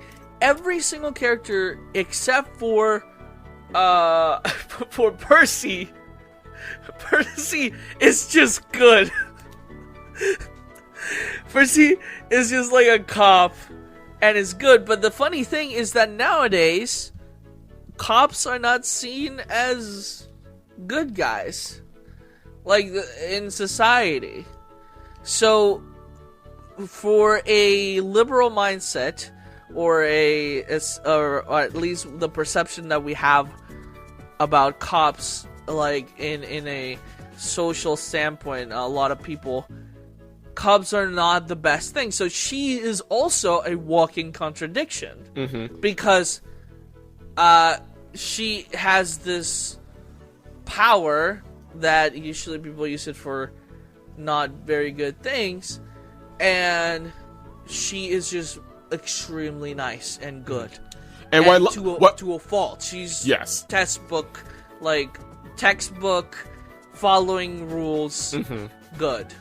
And that's where, like, another irony comes in that I really love about Percy. It's like, yeah, she's very straight-laced, very, very by the book, but then once you start getting into, like, her humor and how the series of the humor of the series is expressed through her, you wind up seeing that she's basically just as chaotic and unhinged as the other characters, but again, in her own straight-laced good way.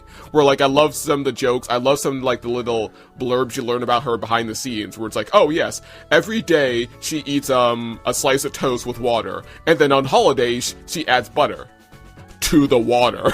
It's like, wow. Again, like, that's just as quirky as any other characters, but, like, still showing off how straight-laced and, like, plain white bread she is, but, like, in her own weird, quirky way at the same time. So it's like, yes, we're taking this good character, but we're taking her to a logical extreme. Like, even this, like, straight-laced goodness is weird and quirky and unique in its own way. I guess we can then walk around and talk about now Percy and Ramsey. So we have there's a similar dynamic with Giovanni and Molly here, but very unique in its own terms. Cause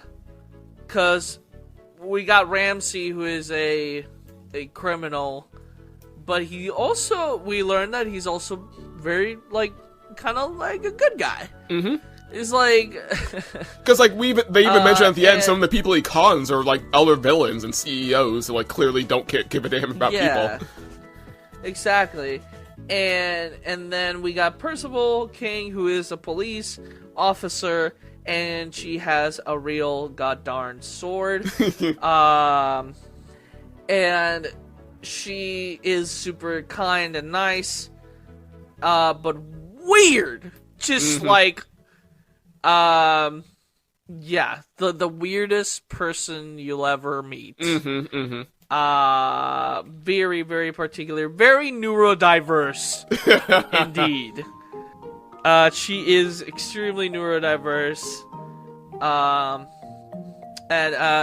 What do you think about Percival and Ramsey? I think it's a lot of fun. Again, I like the opposing duo suddenly, like, making such a surprisingly good team. Where, like, again, you got, like, the straight-laced Percy. She's very good at what she does. She very much cares about doing things by the book. Is very straightforward and honest. And then you have Ramsey, who's very not honest, but at the same time, also, like Giovanni, is not a bad person at all. He just very much cares about looking out for himself. But it's very funny seeing the two of them paired together, where it's like, Percy is almost so straightforward that even while Ramses is trying to trick her, like, use her for his purposes, he winds up getting himself in more trouble than he expected because, like, Percy is just so chaotically straightforward, where it's like, he uses, like, I love how, like, tries to use Percy in order to protect himself against Zora, but then Zora basically just throws Ramses at Zora and herself as well in order to, like, stop Zora from getting away. So it's like, this cop that I can totally, he's like, this, like, goofy little cop that I can totally, like, use to my advantages is totally getting me in more hot water than I ever expected to, and where is this going right now? So, like, I love the irony of, like, this con man, this chaotic, evil con man, is, like, completely caught off guard by this police woman and, like, has no idea what's going to happen next because she's so straightforward. I just love the fact that she's like, like, her lesson at the end of the day is maybe bad guys also good sometimes. And Ramses learns maybe good guys cause a lot more trouble than I expected. Yeah, and you have Ramsey. Ramsey, you would think that from Percy and Ramsey's duo, you would think that Percy is the straight man. No, Ramsey is the straight man. Yep. It's beautiful. It's beautiful. It's so funny. So here's the thing. We have, like, we've been talking about these walking contradictions that essentially is villains being good guys, but the show actually has true bad guys. Like the show, at least the book didn't have clear bad guys. But here's the thing: something I really love about this world is, similarly to Steven Universe, there's always a second chance. And you see that characters can change. Yes. If people are kind to each other. Yes. Because there is a kindness, like in the first season, in the first half of the season, there's one villain. The villain is Mara. Mara is a straight-up villain with her tragic backstory. She's always felt pain. And anything... because her epithet is fragile. Or no, glass. Is it fragile or glass? Fragile. I forget. It's fragile, I think. Okay, it's fragile. Cool. And essentially, her epithet, she can make anything fragile. Like any surface, any like glass, anything, and she can attack with those things. She has a sense of telekinetic power as well. Out of the fragile thing, like anything she breaks, she kind of has like a telekinetic control over it. And essentially, by the way, she's played by Lindsay Shepherd. And an amazing job. She does an incredible job. Mara, but the power, fragile, also makes her fragile. So, I don't know if you guys remember the SpongeBob guy, like the SpongeBob, like broken bones guys. Do you remember the actual quote from the? Oh, I don't remember the full quote, but I know exactly the moment you're thinking of. It's like every day I wake up, I break my bones and things like that. Yeah, every day I wake up and I walk down the stairs and I break my bones. Yeah, something like that. I was born with glass bones and paper skin. Essentially, that's what she is. And she, her pain is excruciating. She's always in pain. We're told that it really hurts. And essentially, that's where her evilness comes from, essentially. Is the fact that there's so much pain, she doesn't have energy to be good. Like, she doesn't have the energy to be good or kind. Because she's only thinking about getting rid of her power. Again, she's fighting back in injustice. No, not getting rid of her power, actually. Just getting rid of the pain. She believes that getting rid of the pain, thank you. She believes that why should she give up her power if she spent it so long trying to control it? So she has this level of entitlement, right? And instead of just getting rid of her power with the Arson Amulet, by the way, the Arson Amulet is the MacGuffin of this show. That's why it's called Epithet Erased. It is a amulet that erases people's, or takes people's epithet from them. And whoever has the amulet possesses that power now.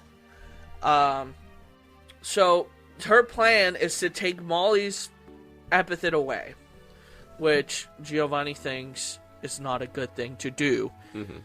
Even if you're a villain, you don't take things away from people.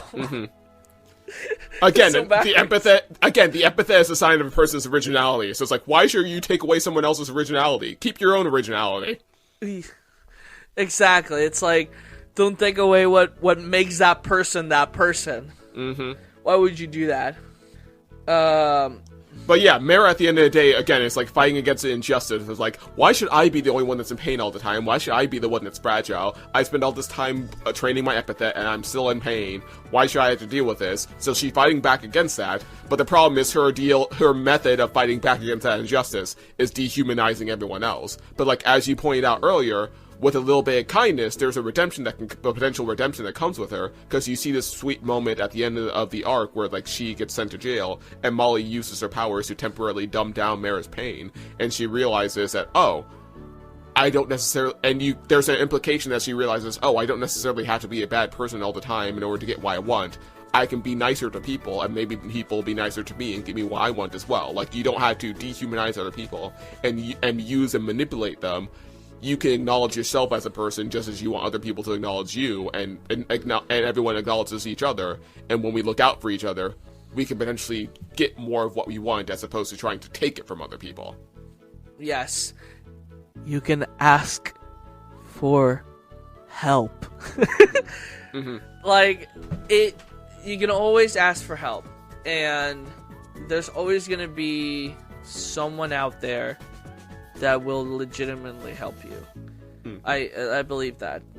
And we know that Mara and Ramsey are going to be the next, like, main protagonist of the next book, and I'm so excited. Because Mara and Ramsey and Endis are going to be great together. It sounds like such a great combo. I'm so excited. It is, like, and I'm so excited because I'm guessing Percy's gonna be part of that arc as well. Oh, I hope so. I want to see both of those pairings just, like, clash with... Yeah. I want to see both of those characters together, just, like... It's gonna be fun. Yeah, it'd be so fun. Yeah. So, essentially, like, we have that character. Then, the second half of the first season, we have Sora... Zora Salazar.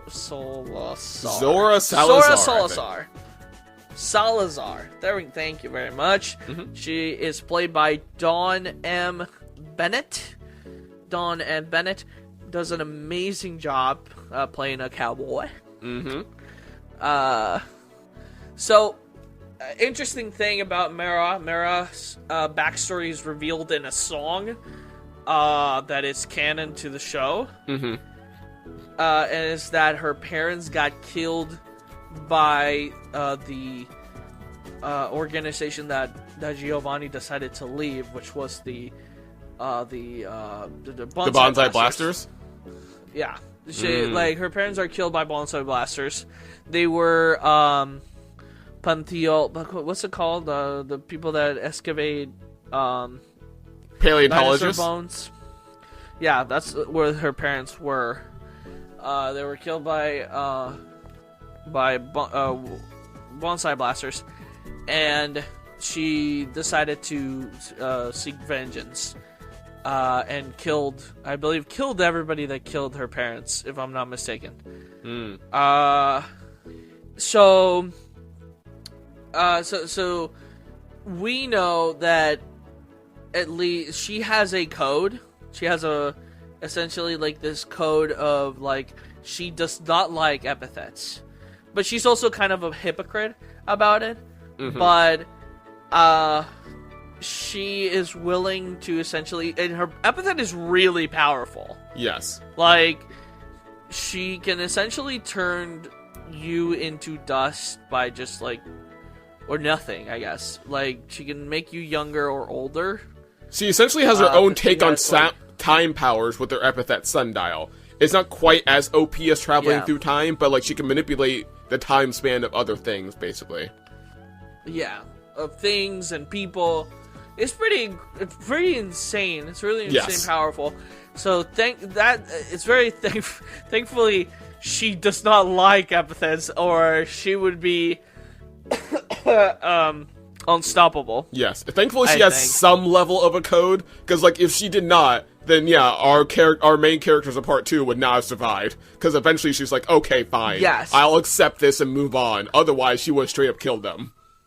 Exactly. She has the semblance of a code, like, she has the tragic backstory.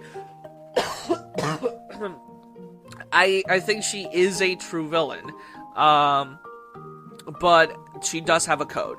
I think we have characters in the world that are true villains, characters that are actually, like, good, and then you have the in-between characters that are the most interesting to me. And, like, again, though, whether they're hero or villain or in between, these are all very human characters, and I feel like when you stop and look at them, there's a logic to everything they do. It's often paradoxical and often roundabout, but, like, even with Zora here, I feel like there's a very honest and human logic to how she does things, where it's like, yes, she's a villain, but again, she's fighting back against, in her case, the quote-unquote injustice she's fighting back against, and like the reason she wants to get rid of epithets is that epithets, again, make things unfair, make things boring, make life less interesting, and so she's like, why should life be uninteresting? I don't want my life to be uninteresting, I want to make things more interesting, more fun for me, which again, is a very human instinct, but again, her problem is that she dehumanizes everyone else, and it's like, oh, well, in order to get what I want, I'm just going to take it from other people and do as I please, and that's the very villainous way about going about it. Exactly. I think, like you said, the best thing about the show and the book is that the characters are so well written, and that is why this show and this book are so good. That's why the show is beloved by many people, is because the characters actually feel like humans. They feel real. Mm-hmm. They're not this black and white. They are the in-between. They are the real, the human, like, element to it is brought in.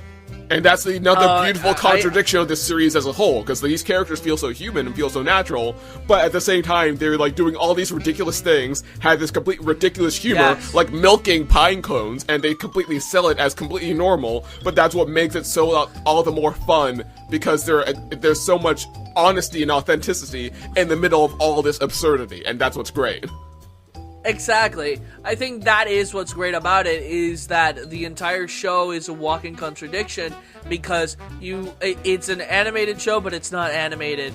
Because it has, like, fully animated scenes, but the rest of it is just, like, cardboard cutouts, like, talking to each other.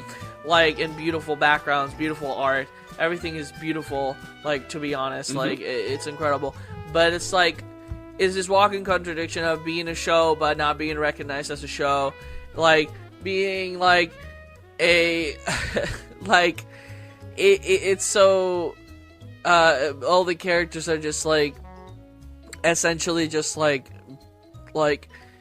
have this like weird worldview, but at the same time they can have this morality. Like Finika is another character that's just like morally good.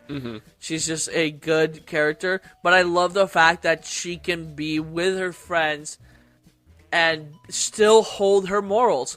I don't know what it is. Like, am I making sense, Nathan? I don't know. Oh, yeah, totally. Tell me if I'm and like, I think the beauty of cartoons in general, and especially in this show, is that the great thing about cartoons is even though they don't reflect reality literally, they're like often ridiculous, absurd, and goofy. And like, of course, like that's to be expected. But even though they don't reflect reality in that sense, they wind up reflecting reality in deeper, truer senses. Like the analogy I like to think about is like a funhouse mirror. It's like you're looking at yourself in a funhouse mirror.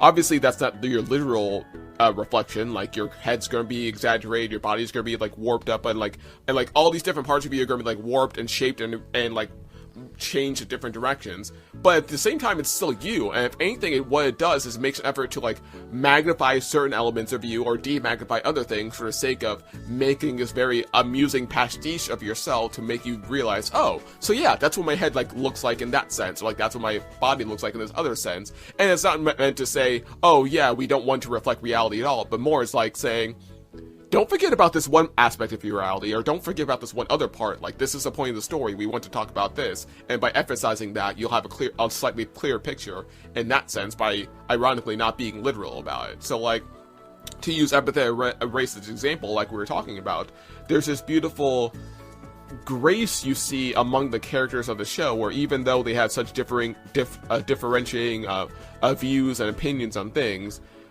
they're not condemned per se for having that, and they still seem to get along with each other. Like, one of the best relationships I see is like they don't lean into, you don't see too much of it, but the stuff you see is pretty good. Where between Feeney and Giovanni, because obviously they have very different opposing views. Like Feeney is very morally good; she's a magical girl and very much values being good, and Giovanni very much values being bad. And they obviously butt heads over that and like make fun of each other and tease each other. But at the same time, they're not like morally opposed to the other person's existence, where they're not saying, oh, this is a horrible person, or that's a bad, or like Giovanni's like making fun of Feeney, but like he's never vitriolic about it. Same thing with Feeney, where like Feeney can get hard on Giovanni, but she still accepts him as someone that's beloved by Molly and who has genuinely helped Molly. So again, there's a sort of grace that's showing on, where it's like, even though they have these different opposing views, there are still people that can get along with each other because they can see the good that this person has done,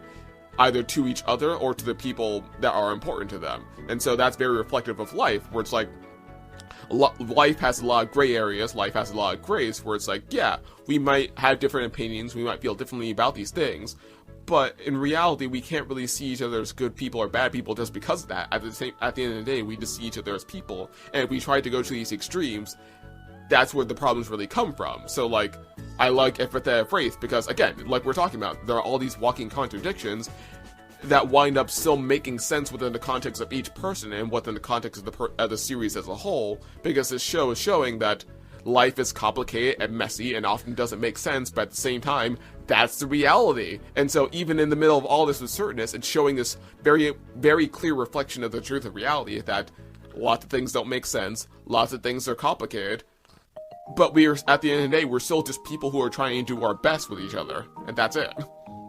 Yeah, I think, yeah, that was my point. Thank you for bringing it back to it. I like got lost in the minutia.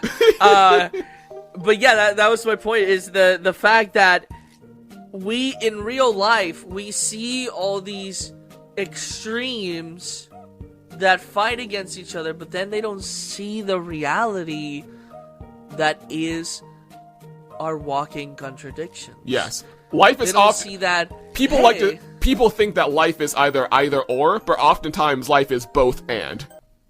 It's all about perspective and where do you stand, what do you believe, where you were raised, what type of life you lived. Like, we have a very good example with Molly and her sister. Molly suffered the same, her mom died, right? But then we have two splitting things from there. We got Molly, someone who decides to take the responsibility of her mother in her hands. And we have Lori, who decides to cower and essentially just regress and become a kid. Mm-hmm. Right? We got one of the siblings, who was the youngest, decided to become the adult of the house, and the oldest decided to become the kid. And then from her perspective, she thinks Molly is ignoring her, but Molly's just taking up a responsibility that no one else would do. And then from Molly's perspective, she thinks Lori is just ignoring everyone, but Lori is just severely hurt and can't really face reality because of the trauma she's dealt with. And so this whole story, the beautiful thing about the story is both of them learning to have a bit more perspective with each other, which therefore leads to more grace and empathy. Now, I do think that Lori is in the complete wrong here. I still don't like her, but I don't see her as the villain. I see her as a victim here. Just a very messy human, like everyone else. Just, yeah. Like, I wouldn't be her friend. Mm-hmm. I would still be sad. Like, I would still try to help her. Mm-hmm. I wouldn't be her friend, but I would still try to help her, like Giovanni did. Mm-hmm. I think. Like, in real life, if I went to that, and if I was in that situation, I would still try, hey, like, I think you need help, I think blah, blah, blah. But I would not be her friend, because at the end of the day, she didn't even apologize. Mm-hmm. When it came to what she did. It was all internal, which, it's fine. Mm-hmm. Like, you can internally process things, right? But when you don't express those things to people, then whatever process and whatever progress you do within your mind does not negate the fact that you were still a very horrible person. Yeah, at the end of the day, she didn't fully take responsibility. Exactly, you haven't taken responsibility, and that's her fear. I think she fears responsibility. I think she doesn't want it because she fears that she's gonna mess it up. but she's not communicating those things. She's just being a jerk. Right. And that's another main thing about this book, which I think it's a very intentional point, that this all centers around Molly trying to do interpersonal communication class. It's like both Molly and her sister have struggled with communicating with each other, and that's a big thing about asserting yourself as a person while also considering others but not being selfish, is like you need to be more communicative about like what you need, and other people need to communicate about what they need, and then you all can find some common ground to compromise with each other. The problem is, like, if you don't communicate, you have to go to one extreme where you go full villain and therefore try to take what you want from other people, or you go full tragic hero like Molly and therefore let everyone walk all over you while not communicating what you need. And so both sisters have just struggled with that whole communication thing in the past, and I think by the end of the story, they both got a little bit more insight about why it's so important to communicate what you need to other people, because that's how you actually get what you want while also still considering other people. And that's what I think the message of this whole like show and book is communication, because I think that that's the kind of like the message here, because since everybody has such a different worldview. Yep. But the reason why they can make it work between the people that are nice is that they communicate. Mm-hmm. Like, if you notice, like, the people that are actually friends and are actually kind to each other are people that are communicating. Yep. Like, we got Molly, Finica, Trixie. They're communicating. Mm-hmm. They communicate very well with each other. Like, whenever Molly and Rick Shades communicate, make that connection with each other, is because Rick Shades drops the persona, drops the mask that he was forced to put on because of society, and communicated his feelings, communicated how he felt, why was he the way he was, and then Molly could understand. Mm-hmm. Nowadays, in reality, we don't want to hear it. We don't want to hear the other perspective. We don't want to hear what other people believe, think, feel. We just want to villainize everyone instead of communicating. And I think the difficulty for a lot of people, any one of us, is that at the end of the day, we're often scared, which makes it hard to both face each other and face ourselves. And I think that's a good parallel that you see happening with both Lorelai and Molly. Is like, at the end of the day, they're both just scared little girls that don't have very much self-esteem, and they go about trying to face life, or well, rather ignore life and ignore themselves and their own needs by escaping their own ways. Like, Lori literally escapes by like going into her little world bubbles and trying to play the hero, because she feels like the only way she can accept herself is if she like plays the hero and does everything right in her stories, and by playing the hero maybe she can finally be good about herself. And meanwhile, Molly runs away. Yeah. She runs away from herself by ignoring all of her own needs, and like you said, takes on the responsibility being the only responsible member of the family, and so therefore has to put herself aside all the time in order to take care of everyone else, because she feels like if she takes care of herself, then she's being a bad person, which obviously is not true at all. But she's escaping from that side of herself, just as Lori is escaping from facing the reality that maybe she killed her mom or not, but like both of them are trying to escape in their own ways, because they just don't feel good about themselves, and they both basically feel like they're bad people. Like, that's like part of the reason why Molly is so quick to like always condemn herself every single time something goes wrong. She's like, oh, I'm sorry, or this is my fault, or like, I should have done this role better, I'm so sorry. Like, she's quick to call herself bad. And at the same time, the biggest moment that you see Lori get shook is like you talked about earlier, towards the end of the book, where she hurts Rick, and like very much hurts Rick, and like something that no hero would ever do. And then immediately after that, Molly, the one person that she wanted to like seek validation from, the one person that she wanted to play with and make smile, Molly says, Lori, you are bad. You are a bad person. And so she could not deny that, because she saw unequivocal proof right in front of her with that bloody Rick Shades right in front of her. It's like both girls are terrified of the idea of being bad, and therefore try to escape in their own ways by either denying themselves or ignoring themselves.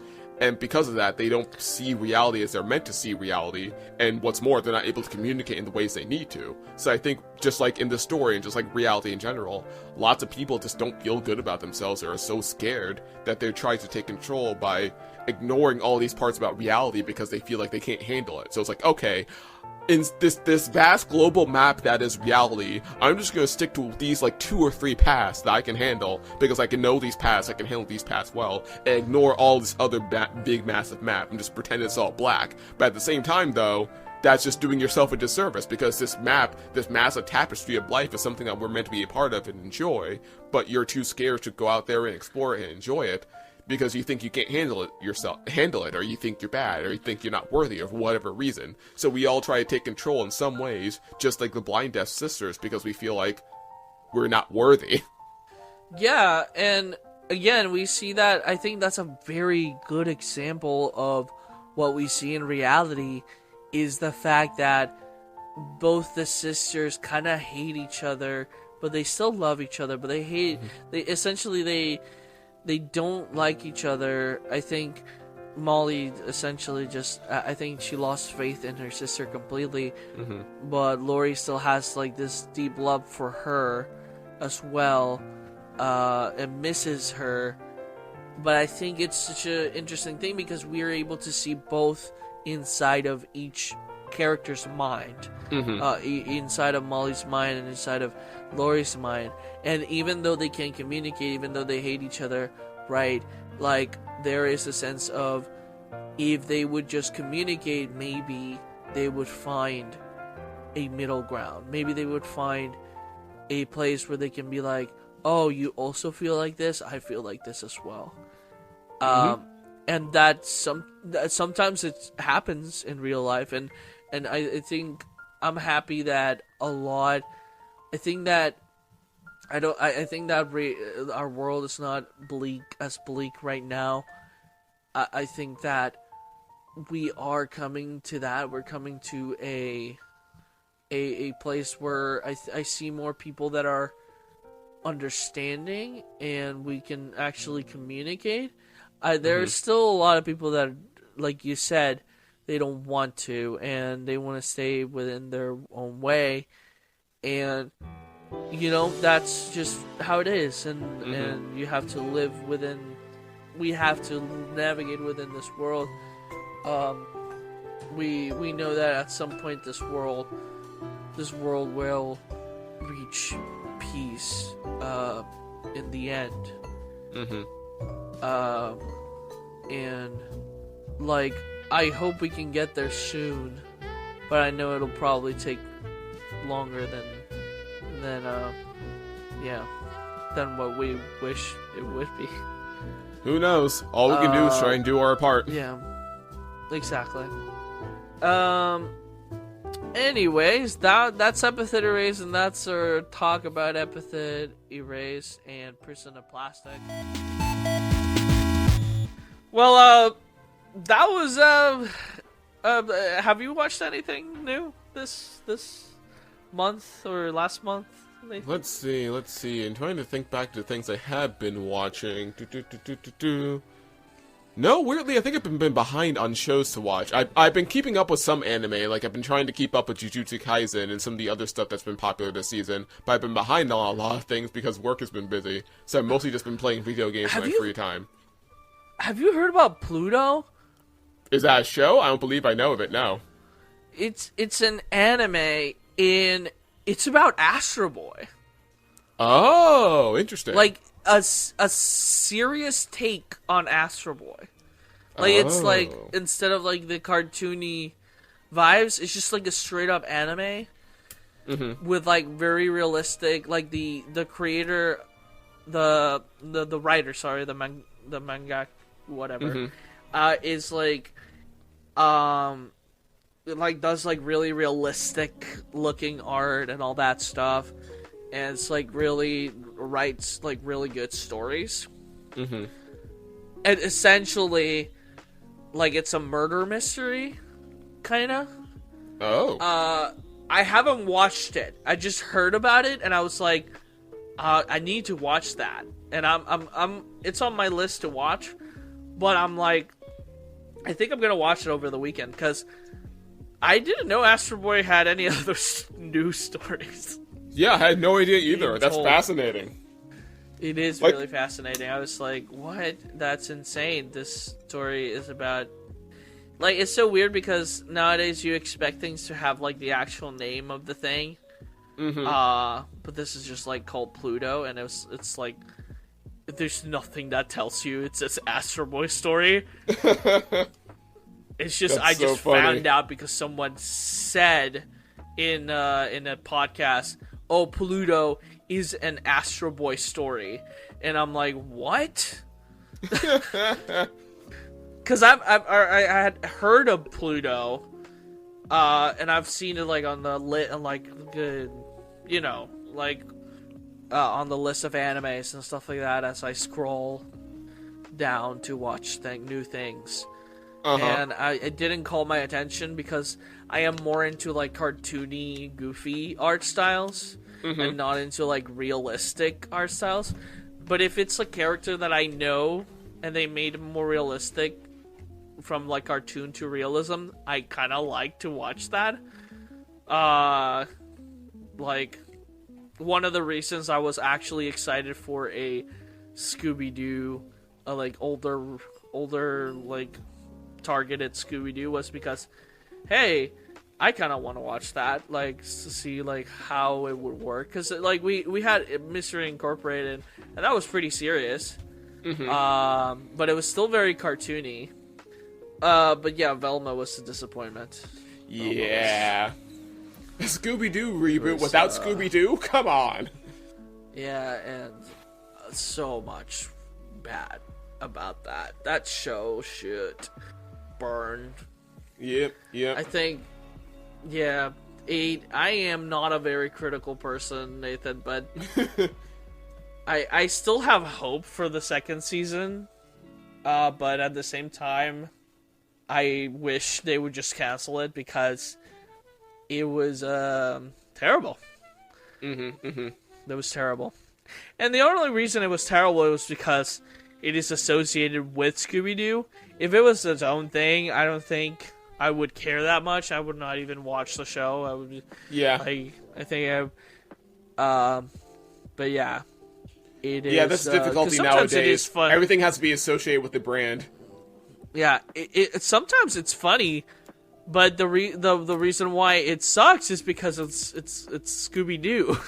Like, it's the Scooby-Doo gang just being horrible people. So it's and like I think I've heard people even talking about like they literally wanted it to be something different, or like very early on when they had the idea for the series, they wanted it to be its own thing. But like the only way to get any attention at all is if they attach it to the Scooby-Doo property, where it's like that's the difficulty nowadays when it comes to the abundance of content we have nowadays, the abundance of, like, big brands and not intellectual properties, where it's like it's hard for a new thing to get its foot in the door unless it's associated with something that came prior. And like that's always been like an old strategy when it came to like media and property. Like Popeye back in the day was introduced as part of a Betty Boop cartoon. It's like it's always been a strategy. It's just the problem is like that strategy is like been more abundant nowadays just because there's so much content to like look through nowadays. I think that's the coolest part about old cartoons and old shows is that they had a certain characters that they knew could work for a spin-off, or they had like segments in the show that they knew could work for a spin-off, and that's how they would put the show into the air was through putting it in the minds of people, like being like, oh, you're watching this show? Look, we have this little clip of this other show. Like the same way that I really love how you had that Fairly Odd Parents episode where they literally, Timmy Turner put in like a VHS tape of Crash Nebula, and we just saw it a straight up just pilot for Crash Nebula, the show. Backdoor pilots. And I wanted that. That looked amazing, and it was really fun. Shame we never got it, but yeah, definitely a strategy that's been done over decades.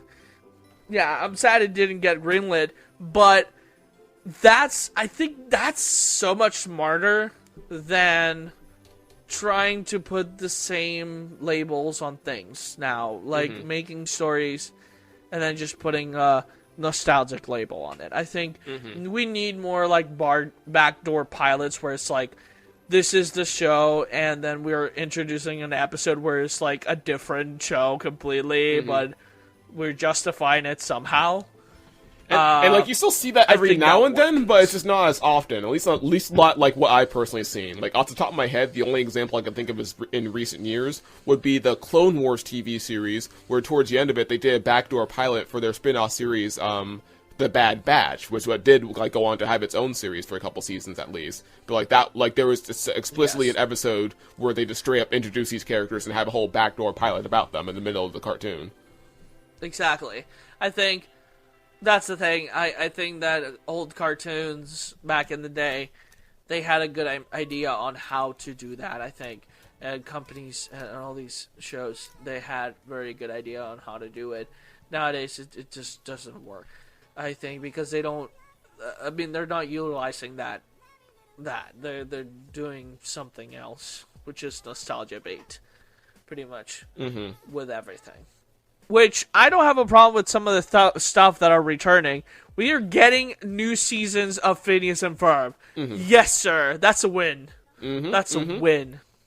That's a W right there, Phineas and Ferb. Word. Like, Phineas and Ferb... Like, I was worried that Phineas and Ferb wouldn't work, but when I saw the Candace movie, I was like, yes, send me back to Phineas and Ferb, baby. I wanna watch the show again.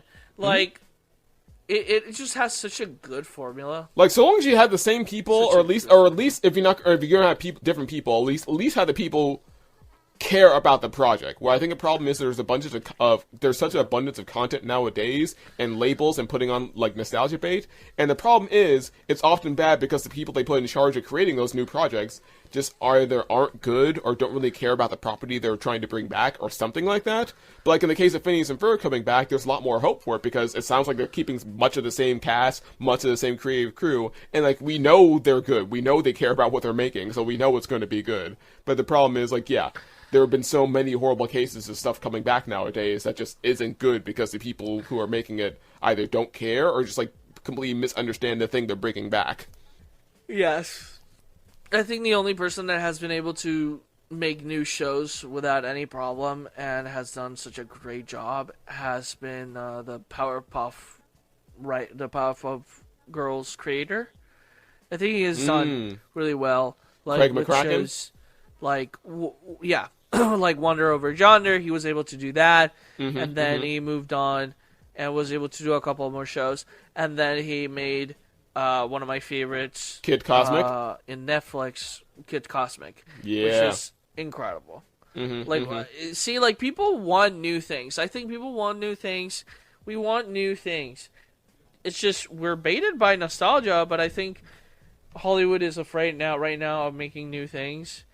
And the reason why they're afraid of it is because the new movies sucked. But the reason they suck is because they are hiring people that are not good writers. And not good writers, and people just don't really care about what they're hired to do, because it's like, oh, you're hiring Zack Snyder to do a superhero movie, but he's gone on record saying that he doesn't really like superheroes as we know them, so of course he's going to put it in a very different direction that's going to be very polarizing. So it's like, you gotta not only get good people, but you gotta get people who are passionate about the thing that you're hiring them for. Exactly, and then you have to, and the executives need to also be people that care about the IP. Like, if you got people right now, that guy that like runs Disney is so, like, he was like dunking on the cartoon, on the like animated stuff.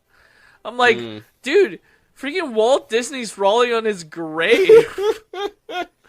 Like, he did not make, like, animated stuff is not just for kids. And this guy was like, well, there are animated stuff for kids. We want to focus more on the adult audience, so we're going to do a bunch of live action stuff. Like, Like, come on. It's like that dark period in Cartoon Network's history where they got rid of all the not really got rid of all the cartoons, but like were very focused on like doing live action stuff. They like branded themselves as CN Real, quote unquote, and like kept bringing in all these live action sitcoms and game shows. It's like, no one asked for this from Cartoon Network. We want cartoons from Cartoon Network.